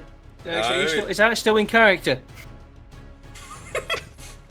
and as kind of sort of still in character. Oh no, Derek was saying that in character. Yeah, he's like, okay. Yes, scary pirate captain. That is what we will do. Easy enough. Alright, Flan's turn. What is he doing? Does he still have concentration up on Lightning Storm yet? Because I think the markers disappeared from his token. But I think Yeah, it's he did. used to it. Cool. So he's going to bring it down to try and add a little bit of extra zest on that Star Lancer, which I think is still just on the edge of it. Mm-hmm. So let me just roll damage. It's 3d10, isn't it? Yep. Alright, I'm gonna make that dex And it's a dex save. Yep. Not pro anymore, but 16. 8, you'll take the full 16 points of damage as he is just shot down with the electricity as it begins to start forming more and more. Whew. He's not looking good from that one. Good lord. Alright. That says that flamed, or he's doing anything else? As a bonus action, he's going to command the Wildfire Spirit, that little gelatinous badger, to bamf itself away from that Astral Pirate, which I think triggers the dex save when it teleport. Alright. As a bonus action, it can teleport to an unoccupied space. Each creature within 5 feet of the space the spirit left must make a dex save or take 1d6 plus proficiency bonus fire damage. And he's going to command it to grab on to the top of this little Astral Pirate's head. Alright. I can't move the token, but I can move Flan. Oh, that's all good. I will add that to you. But if you want to roll damage, he failed with a 7. 8 points of damage. All right. With that, never mind. As you grab onto his little head, he immediately erupts into flames and he falls down dead and defeated. Oh no, he's teleporting away from that guy with the burst of flaming gel, and he's going to grab onto the Astral Pirate that's on the Lancer here. That's where he's teleporting to. Gotcha. And he takes the damage, or does the guy behind him? It's when he leaves the position. So yeah, he's dead. So that guy's fucking dead. His face is melted off by acidic flaming badger goo, and this one up here has flaming badger grabbing onto his head. Preparing again, just like vibrating, because next turn it's going to do the same. Awesome. With that, Flan, is that his turn? I believe that's Flan's turn. All right. With that said, we go towards Sif. What you doing, buddy? What was Derek's last instructions? To run or to continue to fight? Derek sort of agreed with Ador's action there, and looking around at the state of us. Yeah, he's looking around, and we're probably asking, where's the balloon animal? Where's the ship? Look around and more. You do not see it anywhere in sight. You have no idea what happened, whether it got stolen, whether it's somewhere else, maybe your own crew, because you do have your own space crew. You can try to call them up if you want, but you do not see it right now. Yeah, on Derek's turn, or like right now, he's gonna be pulling out his little flip sending stone sci-fi phone, because he's gonna call them up and ask where it went. Got you. He's not too sure at this point. With that, he's like, just mop up that one that's been spritzed with juice, and I'm thinking, I'll have a plan soon. Tell you what, I'll remind me at the end of this round, Derek, and I got you. I'll tell you, they'll hit you up with a response. But Sif, hopefully that helps you inform you a little bit on what Derek's actions were, maybe. Yes, gonna attack the big old shark.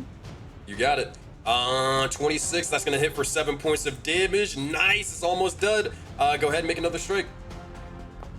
18, and with that, 8 points of damage. How do you want to kill them? They are done. Just shove the quarterstaff in its mouth and continue whacking it in its mouth over and over again. As you do so, you just continue just almost turning them into paste before eventually Stardust as they explode out and are defeated. That's your action. That's what happens if you don't floss. You do have a bonus action attack, and that's it. And awesome movement. Okay, I would like to bonus action shoot this boy over here. If I can shoot him or the... Yeah, you can do that. Ooh, 9, that's not gonna do it. It's not gonna hit. You try to strike out, but too fast unless someone's trying to help out with you. I like to imagine Flan would maybe command the little jelly badger spirit, pull his head down, if it's that one he was going for, or if he's shooting at the one deck, then it's not much. Well, alright. So that was your gunslinger shot. I mean, it's the same thing. Oh, yeah. I gotta also give you your proficiency with your gun. We had to edit it. Yeah, let me get you that. Actually, +3. No, I still would have missed. Just barely though. Me proficient. Boom. Alright, you should be good now. Alrighty. Is that your go? Yeah, I'm just gonna move. Oh, my bad. Go ahead. Yep. Into there. You might have the grid. Yeah, that's selected. what it is. Yep. There. Awesome. Begin to continue running ahead, and as you do, that will be yeah, it's gonna be your turn unless no, they can't reach you. They're too high up. Alright, yep, that'll be your go. Next up, this individual probably didn't hear the whole thing about the retreat part because the captain would have heard it as well. But this individual is going to continue striking towards this individual, and they're going to get out of here for now. Alright, Techno Blade, bam, bam, bam, they are dead. Oh, nope, they are not. You see with the nat one, you see as the woman begins to actually kick off of them for a moment, and they will actually begin to start sprinting away, trying to get to safety for now. With that is their go. Derek, you're up. So Derek's had time to think. He's putting the flipstone away with whatever the response was for where the ship is, and assuming it's not like, oh, we park it in the bay around the corner because things started exploding. He's going to be saying, right, okay, I'm going to bring down this Lancer, right? And I reckon we just retreat back because this place looks absolutely scuttled. Probably safer indoors, especially with that big pink explosion in the distance building up. And he's going to Dissonant Whispers the Star Lancer. Alright, Dissonant Whispers to the Star Lancer. Oh, Dissonant Whispers. Hideous Laughter, sorry. Gotcha. I was... Wisdom saving throw then. It's Adora that has that spell. Nope, that's a fail. That is gonna be a 3. With that, you'll see as they begin to start laughing and laughing hysterically before they are knocked prone. With that, that is your action. You have a bonus action. And Derek is going to give. I think Siler already has the Bardic Inspiration. He still has the flexing bicep balloon animal above him, and he's going to say, use that to pummel his face in, and we'll get somewhere safe. And he's going to give his final Bardic Inspiration to Minx, and it's going to be floating across as a little. And it's going to take the form of a tiny balloon bomb floating just around her waist where like the other bombs are latched. And that's Derek's turn. Enough. Alright, with that being Derek's turn, this guy's still Dissonant Whispered, unless he makes a saving throw for it. I could be wrong, let me check. Unless Adora, you got that information. Oh, actually, no, scrub that. I've already used all my Bardic Inspiration. You don't have it, Minx. Oh, bummer. Blah, blah, blah. Good job, Maxis. Do they keep doing it? It's not concentration. No, I think it's just a one and done. Yep, it's one done. Alright, never mind then. They are going to then instead try to start blasting you guys from afar. They can't really see much of anybody. So they'll probably really just shoot at Minx, to be honest. Oh, Derek doesn't like that. Derek should pull out the kazoo, seeing him aiming that, and he's going to be as obnoxious as possible. He's just going to pull out the kazoo, blast it, and yell towards the pirate captain, "Your dad wanks on all fours, go for me instead!" Alright, make an intimidation check, Derek. Oh my god. 14, alright. We'll see. Tiny halfling clown guy yelling that insult. He looks over, here's what's gonna happen. He's gonna try to fire at Minx with disadvantage, and if he misses, he's shooting you in the face, Derek. Alright, laser pistol, disadvantage. 14, it does hit, but he looks over as he strikes over towards you, towards Minx. It barely kind of like does a glancing blow. He is then going to fire the second one directly at you, Derek. You're able to change one, instead of her getting hit with twice, or two shots, just one. 21 to hit and 9 points of damage. You will get a unity point for helping out. So I believe you guys are at 5, if I'm not mistaken. And Derek drops concentration on the hideous laughter. Oh, dang it! All right, with that is his turn for now. Next up, Siler, you are up. This guy is still prone, however, because he had to go prone as soon as the thing went on. But he's not laughing anymore. Sensei, sorry, just to check, with us having 5 unity points, is it 1 each we need to generate for this, or how does the huddle thing work? I've kind of been loose with it, where it's just as long as you generate 6 points or whatever, at least for the tutorial fight and stuff like that, then yeah, you're fine. But for future things, it has to be a case where everybody is actively working together and being creative to sort of help each other. Derek can't carry your asses all the time. Yeah. All right, so Siler, you're up. All right. So Derek wanted me to attack the prone guy or the pirate. The prone guy, you're going to take your big feathery fists and you're going to put it through its skull. All right, I want to use my. Can I use my bladed wings and try to stab him in the head with it? Oh yeah, you can. That could be just either a reflavored unarmed strike or however you want to do it. Sweet.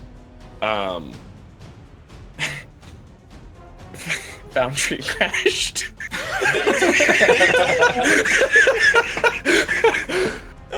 Oh my god. I was trying to fluff that up in the best way I could while reloading. I got you, brother. I'm so sorry.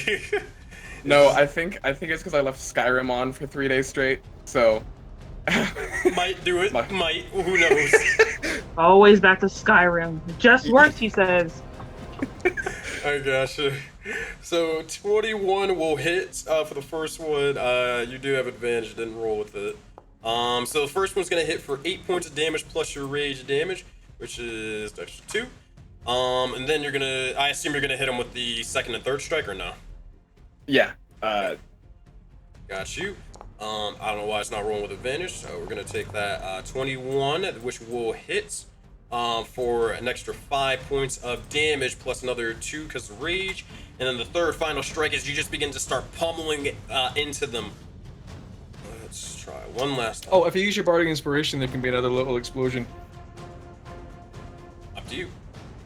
You wouldn't need it to another hit, but it would do more damage. If I use my Bardic Inspiration, I can what?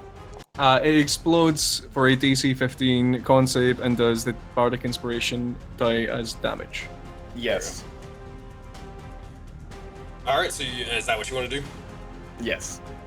Alright. And while I'm doing all this, I want to just be it hits the screaming pirate on top as unintelligibly. well, because it's immediately after the creature rolls a Bardic Inspiration die and add it to its attack roll against the target. The moat thunderously shatters. The target and each creature of your choice that you can see within 5 feet of it must succeed in a Constitution saving throw against your spell save DC or take thunder damage equal to the number rolled on the Bardic Inspiration die.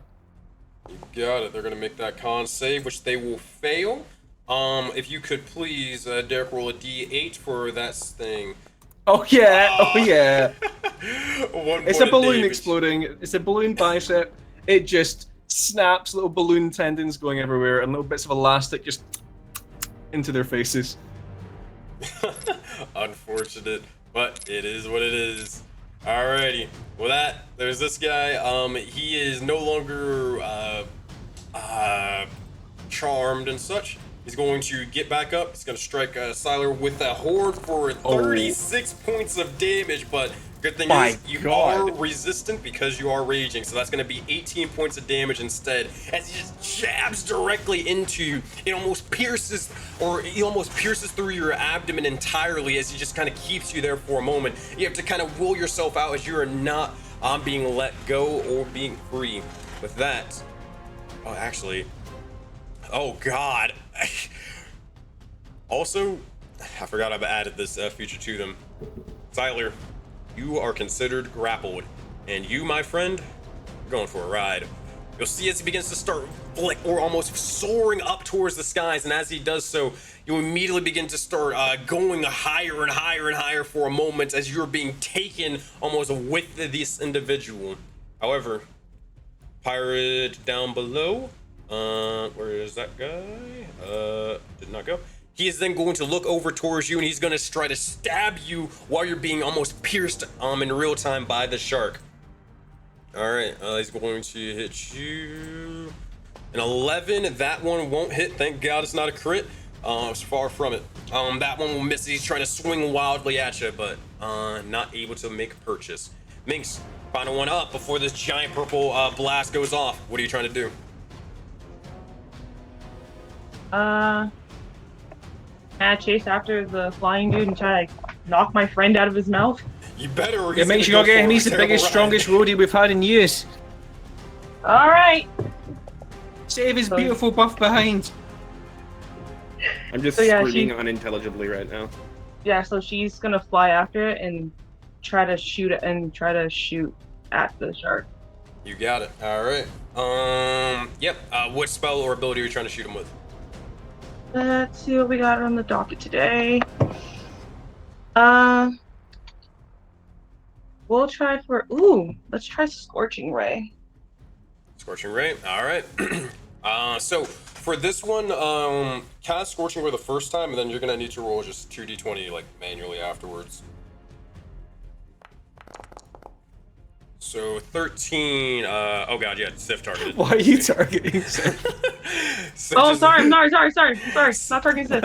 Yeah, you're good. So as you sort of Right, do so, sorry. like, Flies So- off wide in a 13. actually, are you inspired, Minx, or no? No.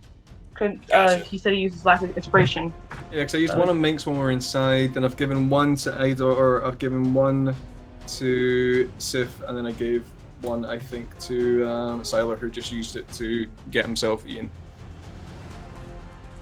Shouldn't have done that. All right. Hope the best. All right. With that, Minx, you do roll a 2d20 for me, please. 1, 2. All right. Roll 1.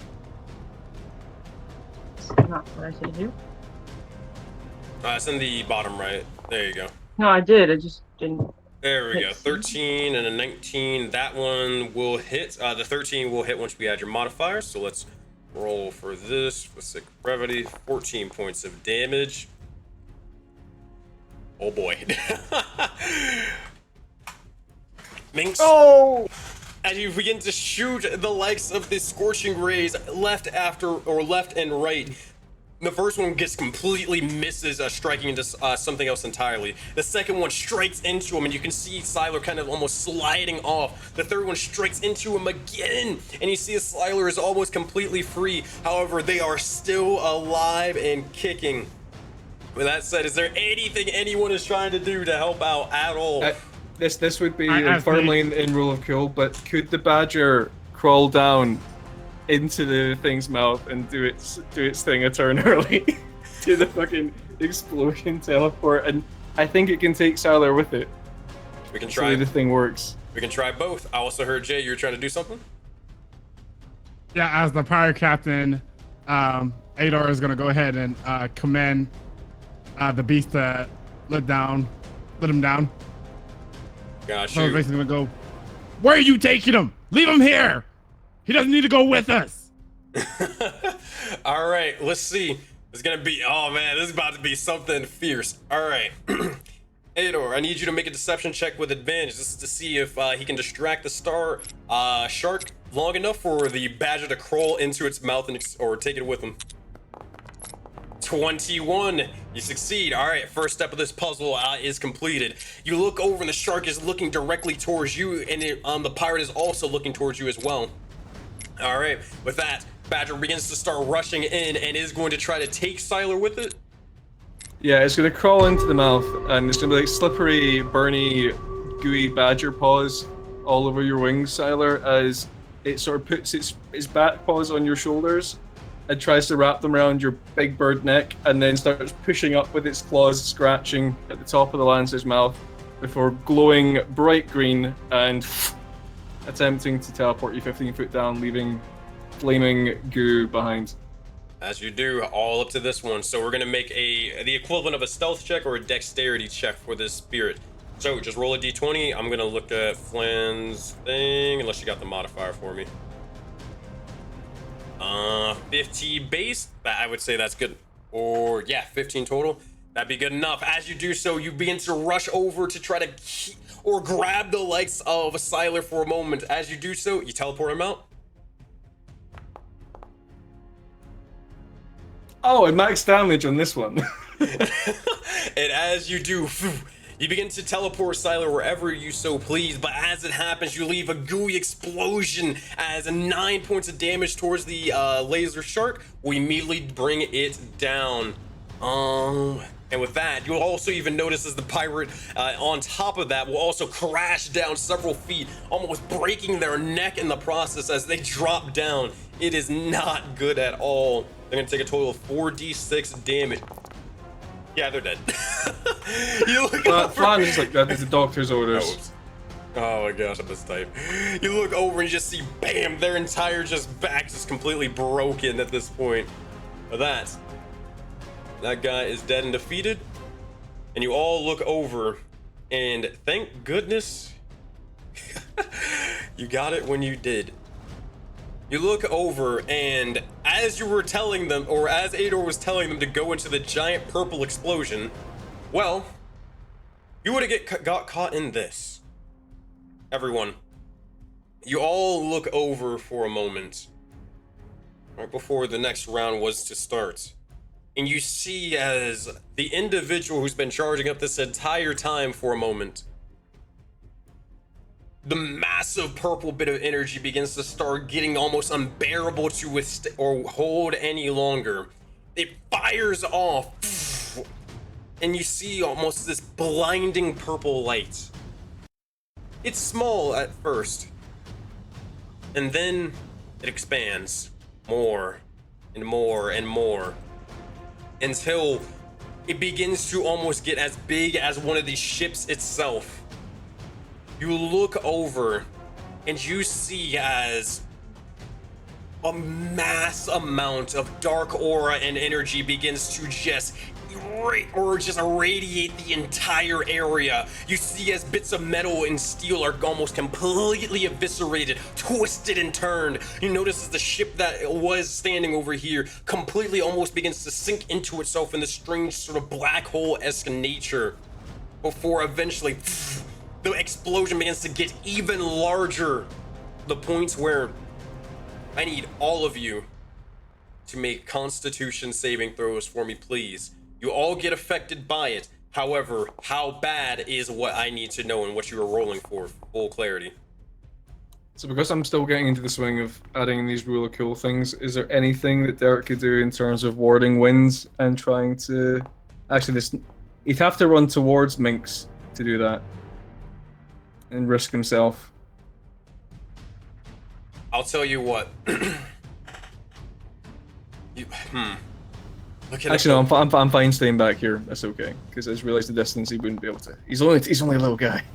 Fair There's enough. this fatherly concern on his face. Alright. 10, 15, 21, 24, 17 would fail. Sif with 15 would fail as well. The 21 and the 24, that one will succeed. It'll lead into this later. But you all, well, to put it lightly, or to not explain anymore, this is essentially what you all see. You look over and the massive purple explosion begins to go every which way. It sends everyone amongst the entire crew, from Astral Raiders to the likes of the New Age Babylon individuals, just flying every which way from the blast and the wind itself. You see as individuals crash into the bits of steels, crashing into the walls itself. Siler, with your with your success along with the Wildfire Spirit, the badger, you can actually see as some of your companions actually get flung every which way. However, you're able to at least maintain a bit of your sort of consciousness, barely, and I mean absolutely barely, on a thin razor line at that, along with the likes of you, Minx, as you were kind of flying in the air. You kind of used a little bit of your arms or anything of your technical sort of know-how to block a bit of the explosion and before being sent flying every which way. As you do so, If it was magical in nature, I might be able to kind of hold back. As you do so, he strikes down before each and every one of your visions begin to go white. However, for all of you that did fail, oh boy, you all, well, take a new type of damage. For some of you, you might have known what this is. For all, the rest of you, might be something new. Oh no, it's purple damage. You all take 25 points of astral damage as you all look over and you see your entire form just being coated in the corruption itself. The strange sort of ichor begins to cling towards your skin, and you watch as memories begin to start flowing within you. However, you all look around before the entire environment changes. With that, let me turn this off. Each and every one of you lose your sort of vision for a moment, blinded every which way. Siler, Minx, you look over as the explosion begins to just continue tearing everything and everyone into pieces, left and right. However, you look around, and several moments later, you see as almost everything begins to just freeze up for you. Almost as if you're sort of stuck in this strange stasis with the lack of or the bit of consciousness that you do have for a moment.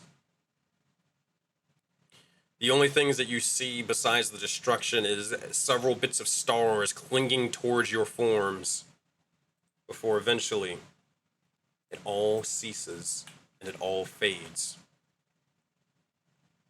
Survive for now, but you're not sure how long you're out for. You're not sure how. You're not sure why.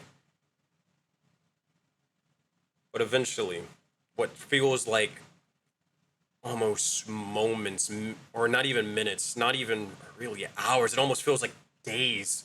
You're not sure what time is at this point. Each and every one of you feel this specific way at the least.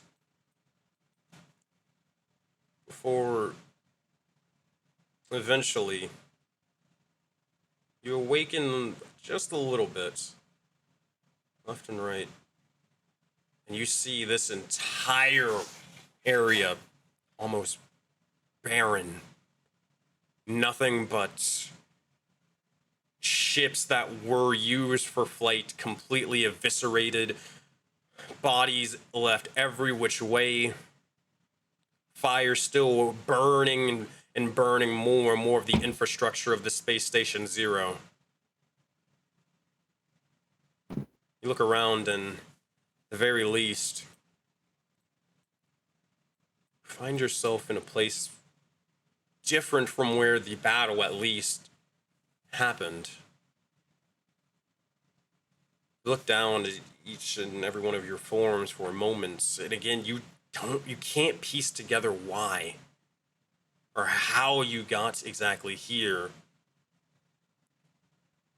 But one thing that you at least do see, you look over towards each and every one of your allies, and just like the Admiral at the beginning of the session, you see as each of you have these strange sort of astral eyes about your form.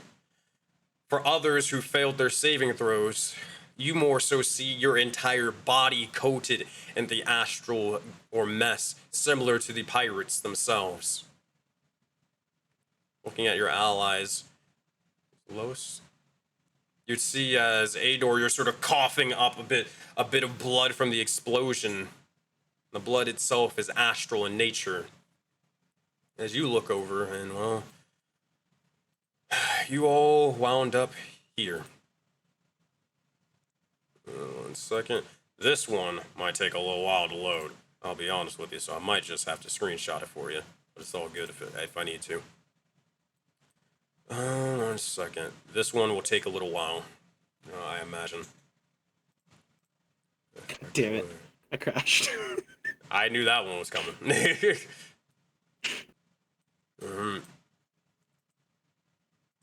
1 second. And there we go. I think we're good now. There. Bam. You look over, and at this point, don't really see much of any life about. With several other figures. Some of them fighting every which way, but barely at that. You kind of hear sort of screams from all the sort of war cries and more.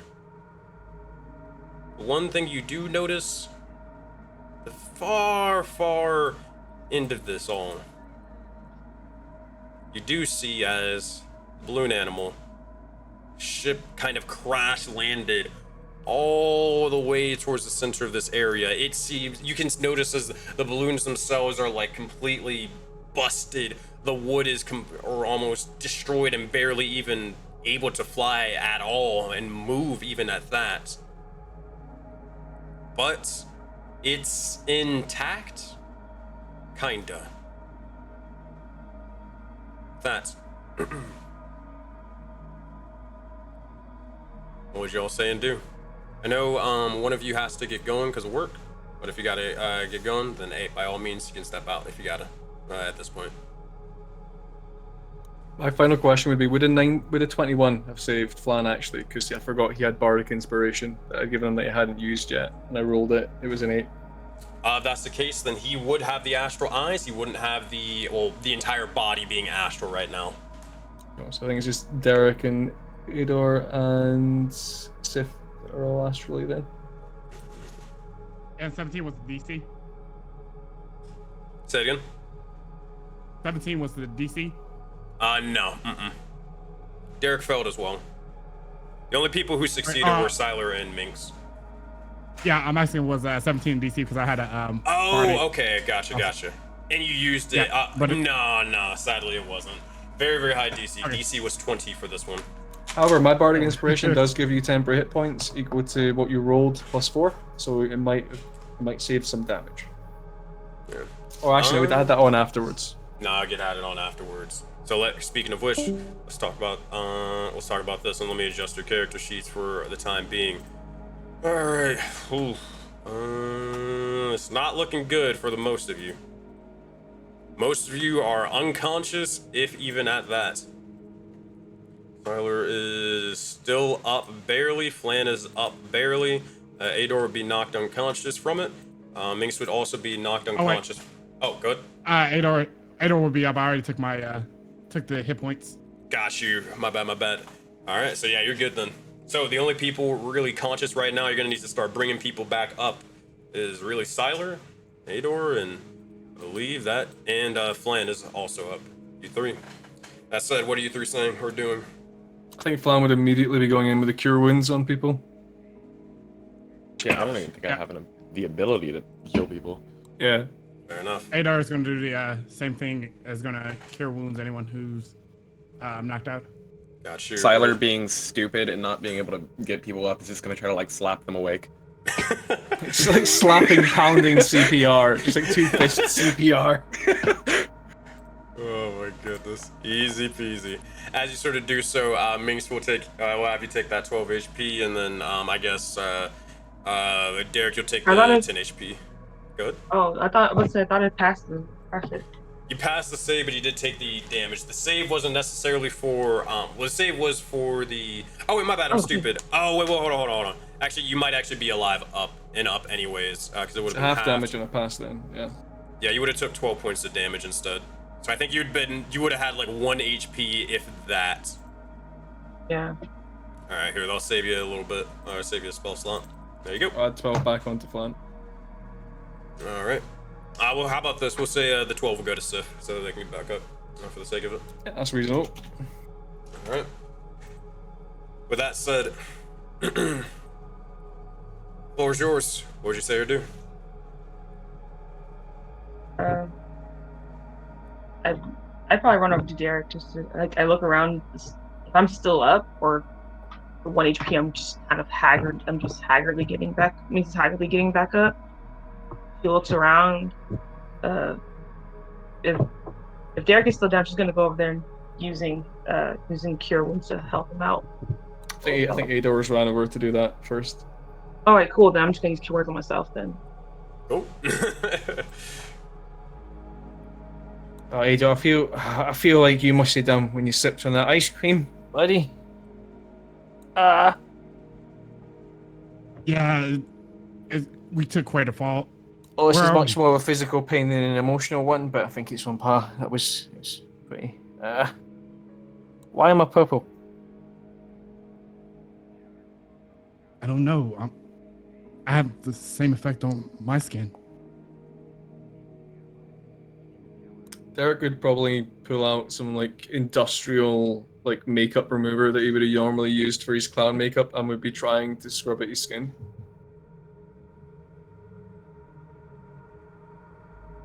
I was muted. As you try to begin to do so, try as you might, that thing is not coming out. Are we all purple? Only the people who failed their save, which was the majority of you, except Minx and Siler. Okay. Derek would be running over to make sure Minx is okay. It's difficult to tell because you've always got paint on you, so I think this is normal. I know you can change a bit, so I'm just checking that you've not chosen to be purple today. I'm fine, Yes. boss. You sure? But what about you? Oh, I'm completely purple. Yeah, that's not a good look for you. Siler's just gonna start crying and hug Derek. Like, Sorry, man, almost lost you. we almost lost you as well, buddy. A big bird was taken away. Our big bird. I almost lost you.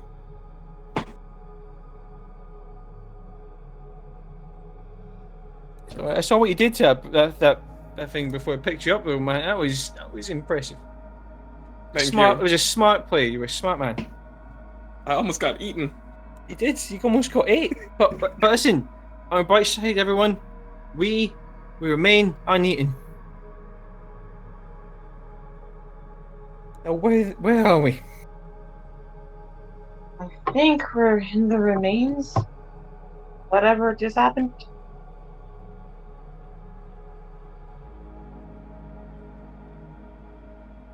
How long were we out? I don't know. It felt like a factory reset had been done to my brain there. That was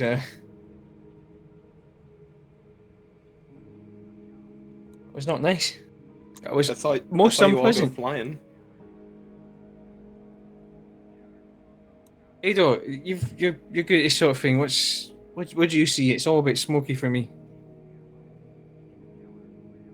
Adar is gonna basically take a look around to see if he can make out anything in terms of where they're currently at, or if there's any other survivors outside of them there. A perception check for me, please.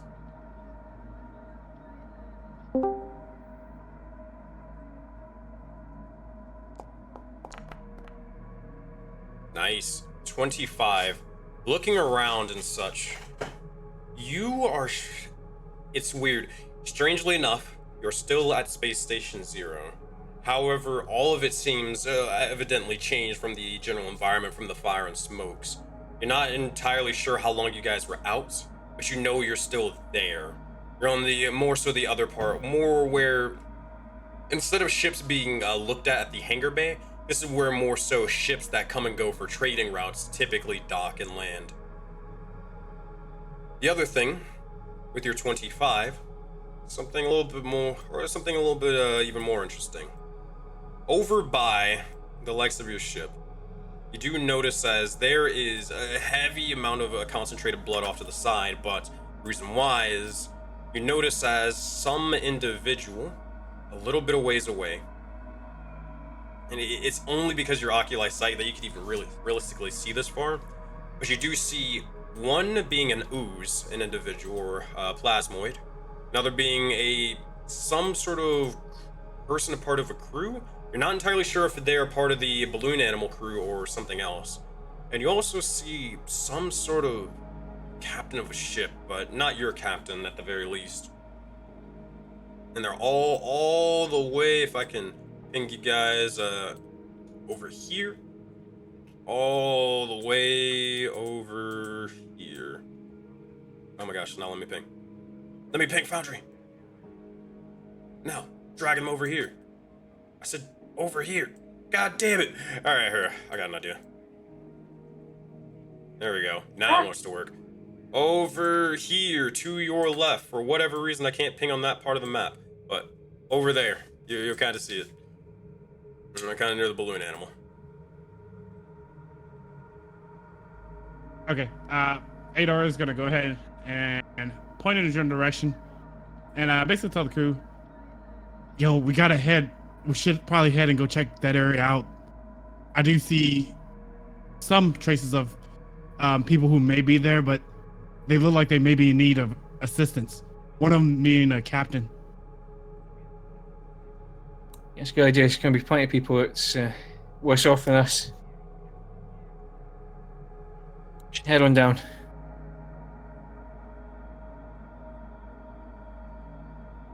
Seth, you feeling alright, buddy?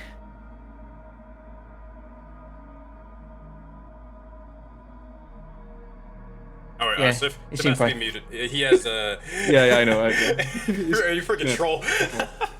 Oh man. Alright. But that said, where you guys headed then?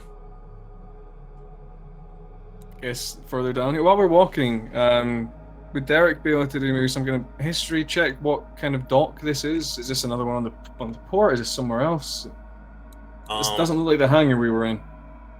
Yeah, because Auroraverse is basically saying like you guys, or what they know is that you guys are on a different portion of Space Station Zero. How you got here, perfect. you have no idea. Maybe someone can give answers or whatever, but you just know you woke up, however long it might have been, covered in astral stuff, and now there's people down there at the very least. Survivors, they seem to be having at least Space Station Zero outfits. They're not like foreign to this place.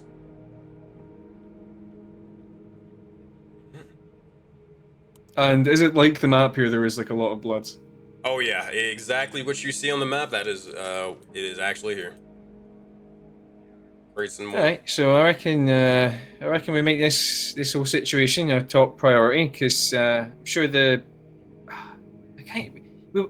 someone from the Enclave brought us in earlier today to do something. For something I can't. There would have been a reason we were in there. Can't remember it, right? But it must be something like this. This is what we get for being late. This is what I get for prioritizing the Sunday show and being late. This is all my fault. Sorry, guys. It's fine, boss. That's okay. I know it's fine. It's not really my fault. Can't really help this. Let's just get out of here. Don't be hard on yourself.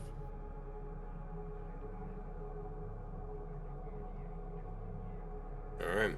As the party begins to continue on, and if you want, I can just drag all your tokens and such if you need be. Yeah, otherwise just cinematically move inch by inch. Don't worry, I got you. All right. Yeah, I just move all over.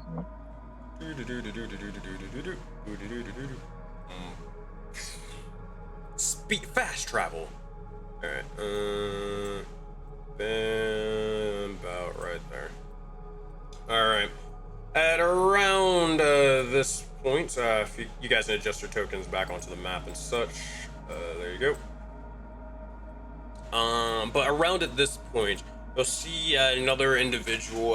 The plasmoid of the sorts, kind of looking around and kind of securing the area before eventually they look over towards you, and they kind of like, as they speak out, they begin to speak in a language, but a different language. But then eventually it translates to common and says, "What are you?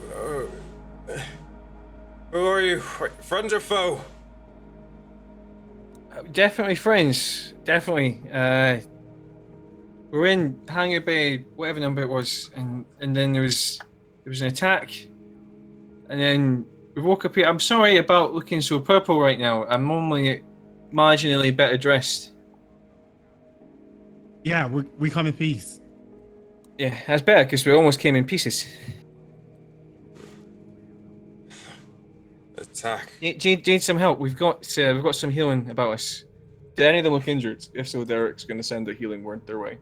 This individual is bleeding out at the moment, and you notice as the other woman is trying to heal them the best that they can, but you notice as they are they're missing, like the man is missing a leg of the sorts, and also, well, they were struck in shot several times. They are living, but not for long. Derek's going to jog over, pull out the kazoo, and just do some healing words in there, like.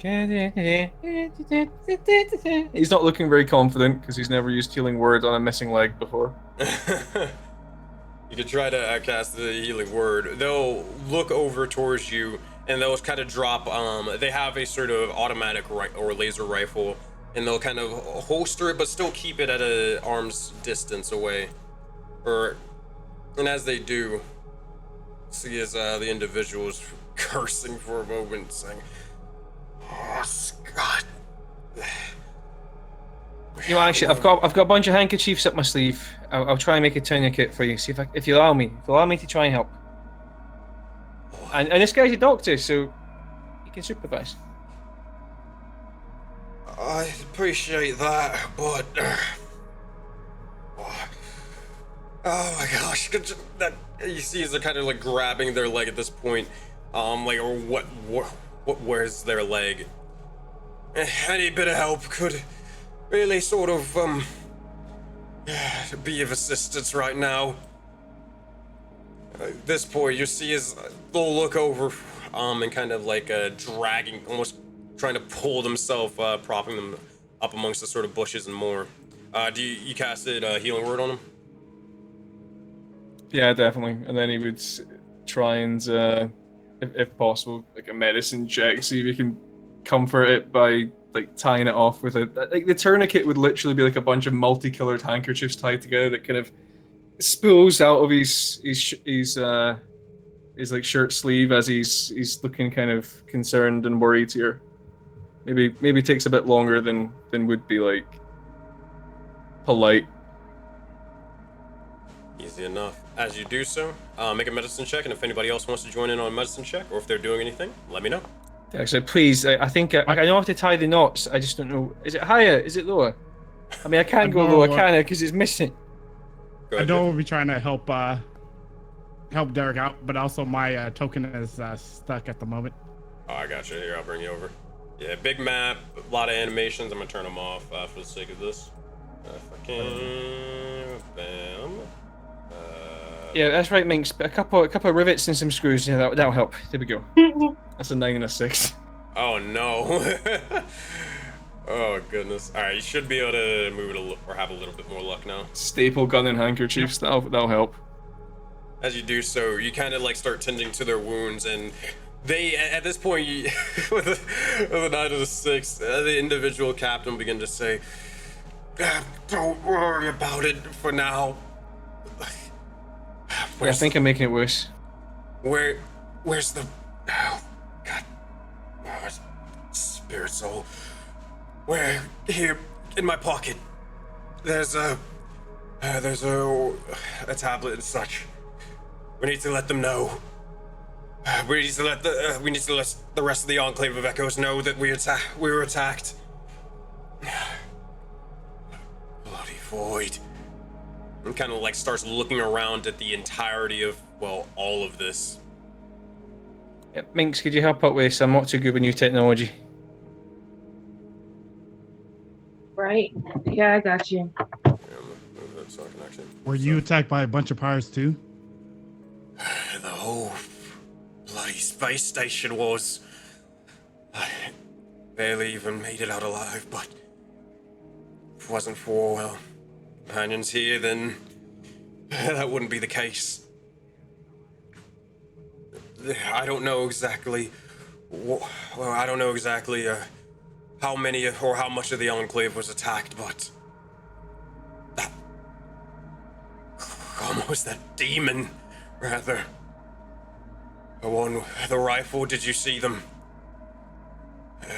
Almost faceless and such. They came in like a typhoon. Explosion after explosion. They kept claiming that they were looking for something or someone. Saying something about bringing them back to Voden. I don't know. But I do know. I don't know how, but I don't know if they had an inside person as such, but they know of the plan. They fucking know, and if they know, that means the entire universe is at stake. You see at this point they're starting to freaking out and almost breathing profusely left and right and struggling to kind of contain themselves right now. That's right, just deep breaths, right? It's in and out and in. Yeah, conserve your strength. I was talking about myself. Can you take us over, Edo? It's the staples in the bud. That wasn't right. I'm gonna just, and Derek's gonna go throw up in the bushes.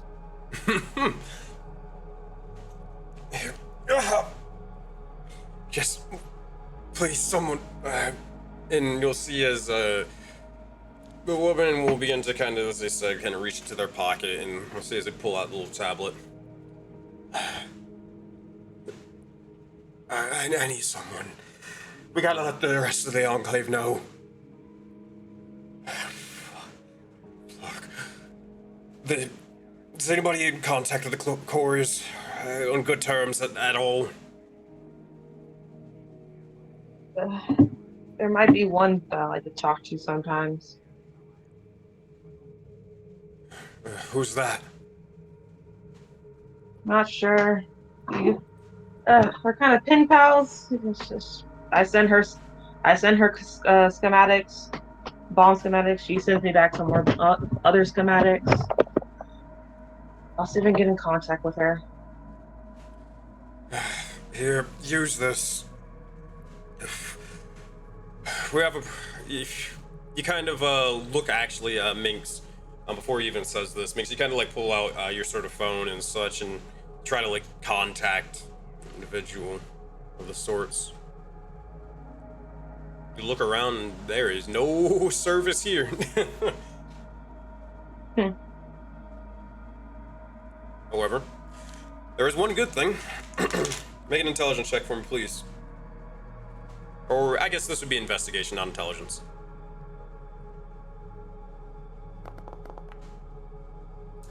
20. You're smart enough to be able to try to figure this out. Even though if there isn't really much of any service, you can always try to create a device that can make service, try to make your own little hotspot for the time being. Whether it's going to be, you know, good is another thing, but it might be able to at least relay a message at the very least. If I can just get back inside if I can get to my workshop, I can probably figure something out. At the very least, you could probably do it with your, you could definitely do it with the workshop. You could probably do it with some tools and such, just with a little bit of wherewithal. If you want, you can try to make an investigation, or excuse me, crafting check right now. See what you can work with for the time being, and if it doesn't work out, you can always try to do it later. Your choice. And what we could do is I'll just like pulls out just like it's almost like proper magic. Like there's proper like almost like wizarding sigils that appear from these little arcane glyphs that then same balloon noise and a stretcher appears. We could just see that's our ship there, the balloon animal. We can always move your friend on there. We can sit down. Minx can go with this. We've got tools. We've got some water. Some water would be nice. I've got some rum. Got some whiskey. I mean, I could use that. I'll definitely need that. Got a nice array of space juice in there. I'll go for a moment. Fine. For the sake of brevity, because we're running over time, way over time, you guys are able to do all of that and such. And Minx, if you want, you can make a little artisan tools check, whichever one you wish. This would be just an intelligence saving throw, pretty much for you. For a second, I thought she had arson's tools, which she 100% would have as well. Yes, I do. Definitely.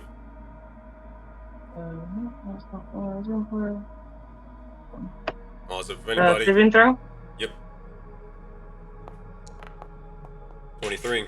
As you do so, you kind of like jerry rig all your sort of tools together to try to figure out something for a signal boosting sort of invention for the time being. Looking over at it, it doesn't really help that your phone's kind of broken and busted up, but it should be at least enough to deliver, well, one call, or at least one sort of video call of the sorts. But how long it's gonna be, you know, I mean, that's another story. That said, Minx, you look over. You notice as the captain just begins to say, if you're gonna contact them, let them know that Space Station Zero's attacked and the Astral Hunter is after them. Right. Okay, phrase this in a way that doesn't panic. Oh. But thanks. Yeah, she's gonna try to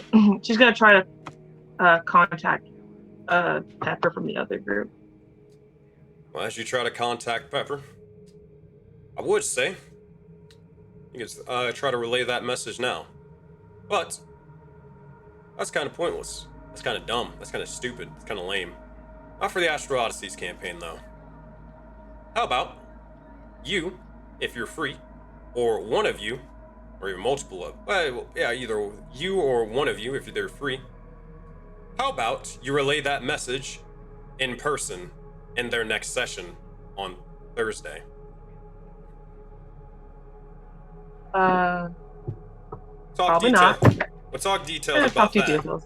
Not you specifically for you. I can maybe be free for like 10 minutes at some point during there, because they start earlier, don't they? Yeah. Can easily coordinate my lunch break. That's how invested I am. Well, I'll tell you what. as we're getting a bit over time, how about we do exactly that?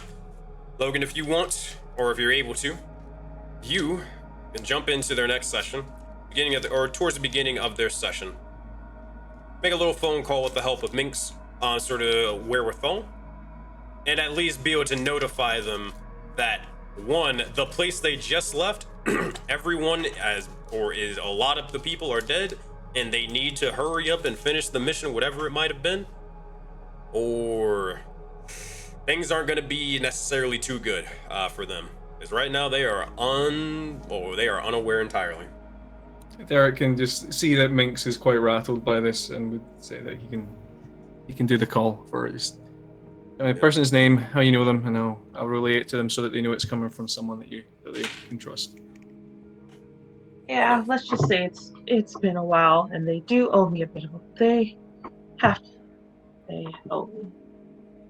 Wait, is that one of the people you used to run about with before the circus? I didn't ask for 20 questions. All right, that's right. Fair enough. I respect you. I respect your history, and I respect it staying history. You can do nothing wrong, Nix. Oh. One. As the scene begins to drift off, you guys all you get ready to at least relay the message towards the couriers of the cosmos. But for those who are more so not necessarily looking towards the message at this moment, you look around and you can see the entirety of Space Station Zero destroyed and dismantled. You're not sure if there's any other survivors here, but regardless, you'll need to be strong for whatever's next to come. But in order to do so, you need to be a little bit more powerful. With that, my friends, as we reach the end of this session, you all reach level 6. Ooh, we need it. Yeah, Dang! Let's go. that makes my elemental rage even better. Oh, I loved like the nice kind of light-hearted, humorous RP at the beginning, and then just. That's what I Welcome to the said. war zone. That's what I said. This campaign is. It's fucking. It's just like, yeah, you know, it's cool. It's cool, and then bam, serious. Oh God, people are It's dying. amazing. The other group filled with the bomb-happy individuals are away to go pick someone up, and then we're in the middle of a war zone. If only we had a deer laden with explosives. If only we had someone to like chuck pizza on the faces of enemies. So as we wrap up, I'm gonna cut this stream off in a second, but so one thing that was actually interesting, I had an entirely different encounter planned at the beginning of the session with the Admiral, but one of the characters specifically, they actually discovered a secret before you guys got to your session, and they were able to accidentally circumvent that entire encounter for you. Oh, I love it when that happens. That's a nice little crossover.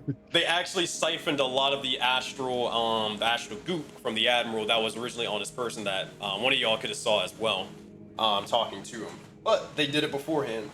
So they only made him like slightly corrupted to that degree. So whenever he tried to change and manifest into the full corruption, he kind of couldn't withstand it, and he died. So you didn't even have to fight him. Oh man, that's funny. So now you guys are gonna jump in, or some of you guys are gonna do that little cool little cameo and crossover, and that'll be the first one of the Astral Odysseys campaign. Sorry again that we had to go over. Here, I can shut the recording off. See you guys. Thank you guys for anybody who's watching YouTube video and all that stuff. Appreciate you.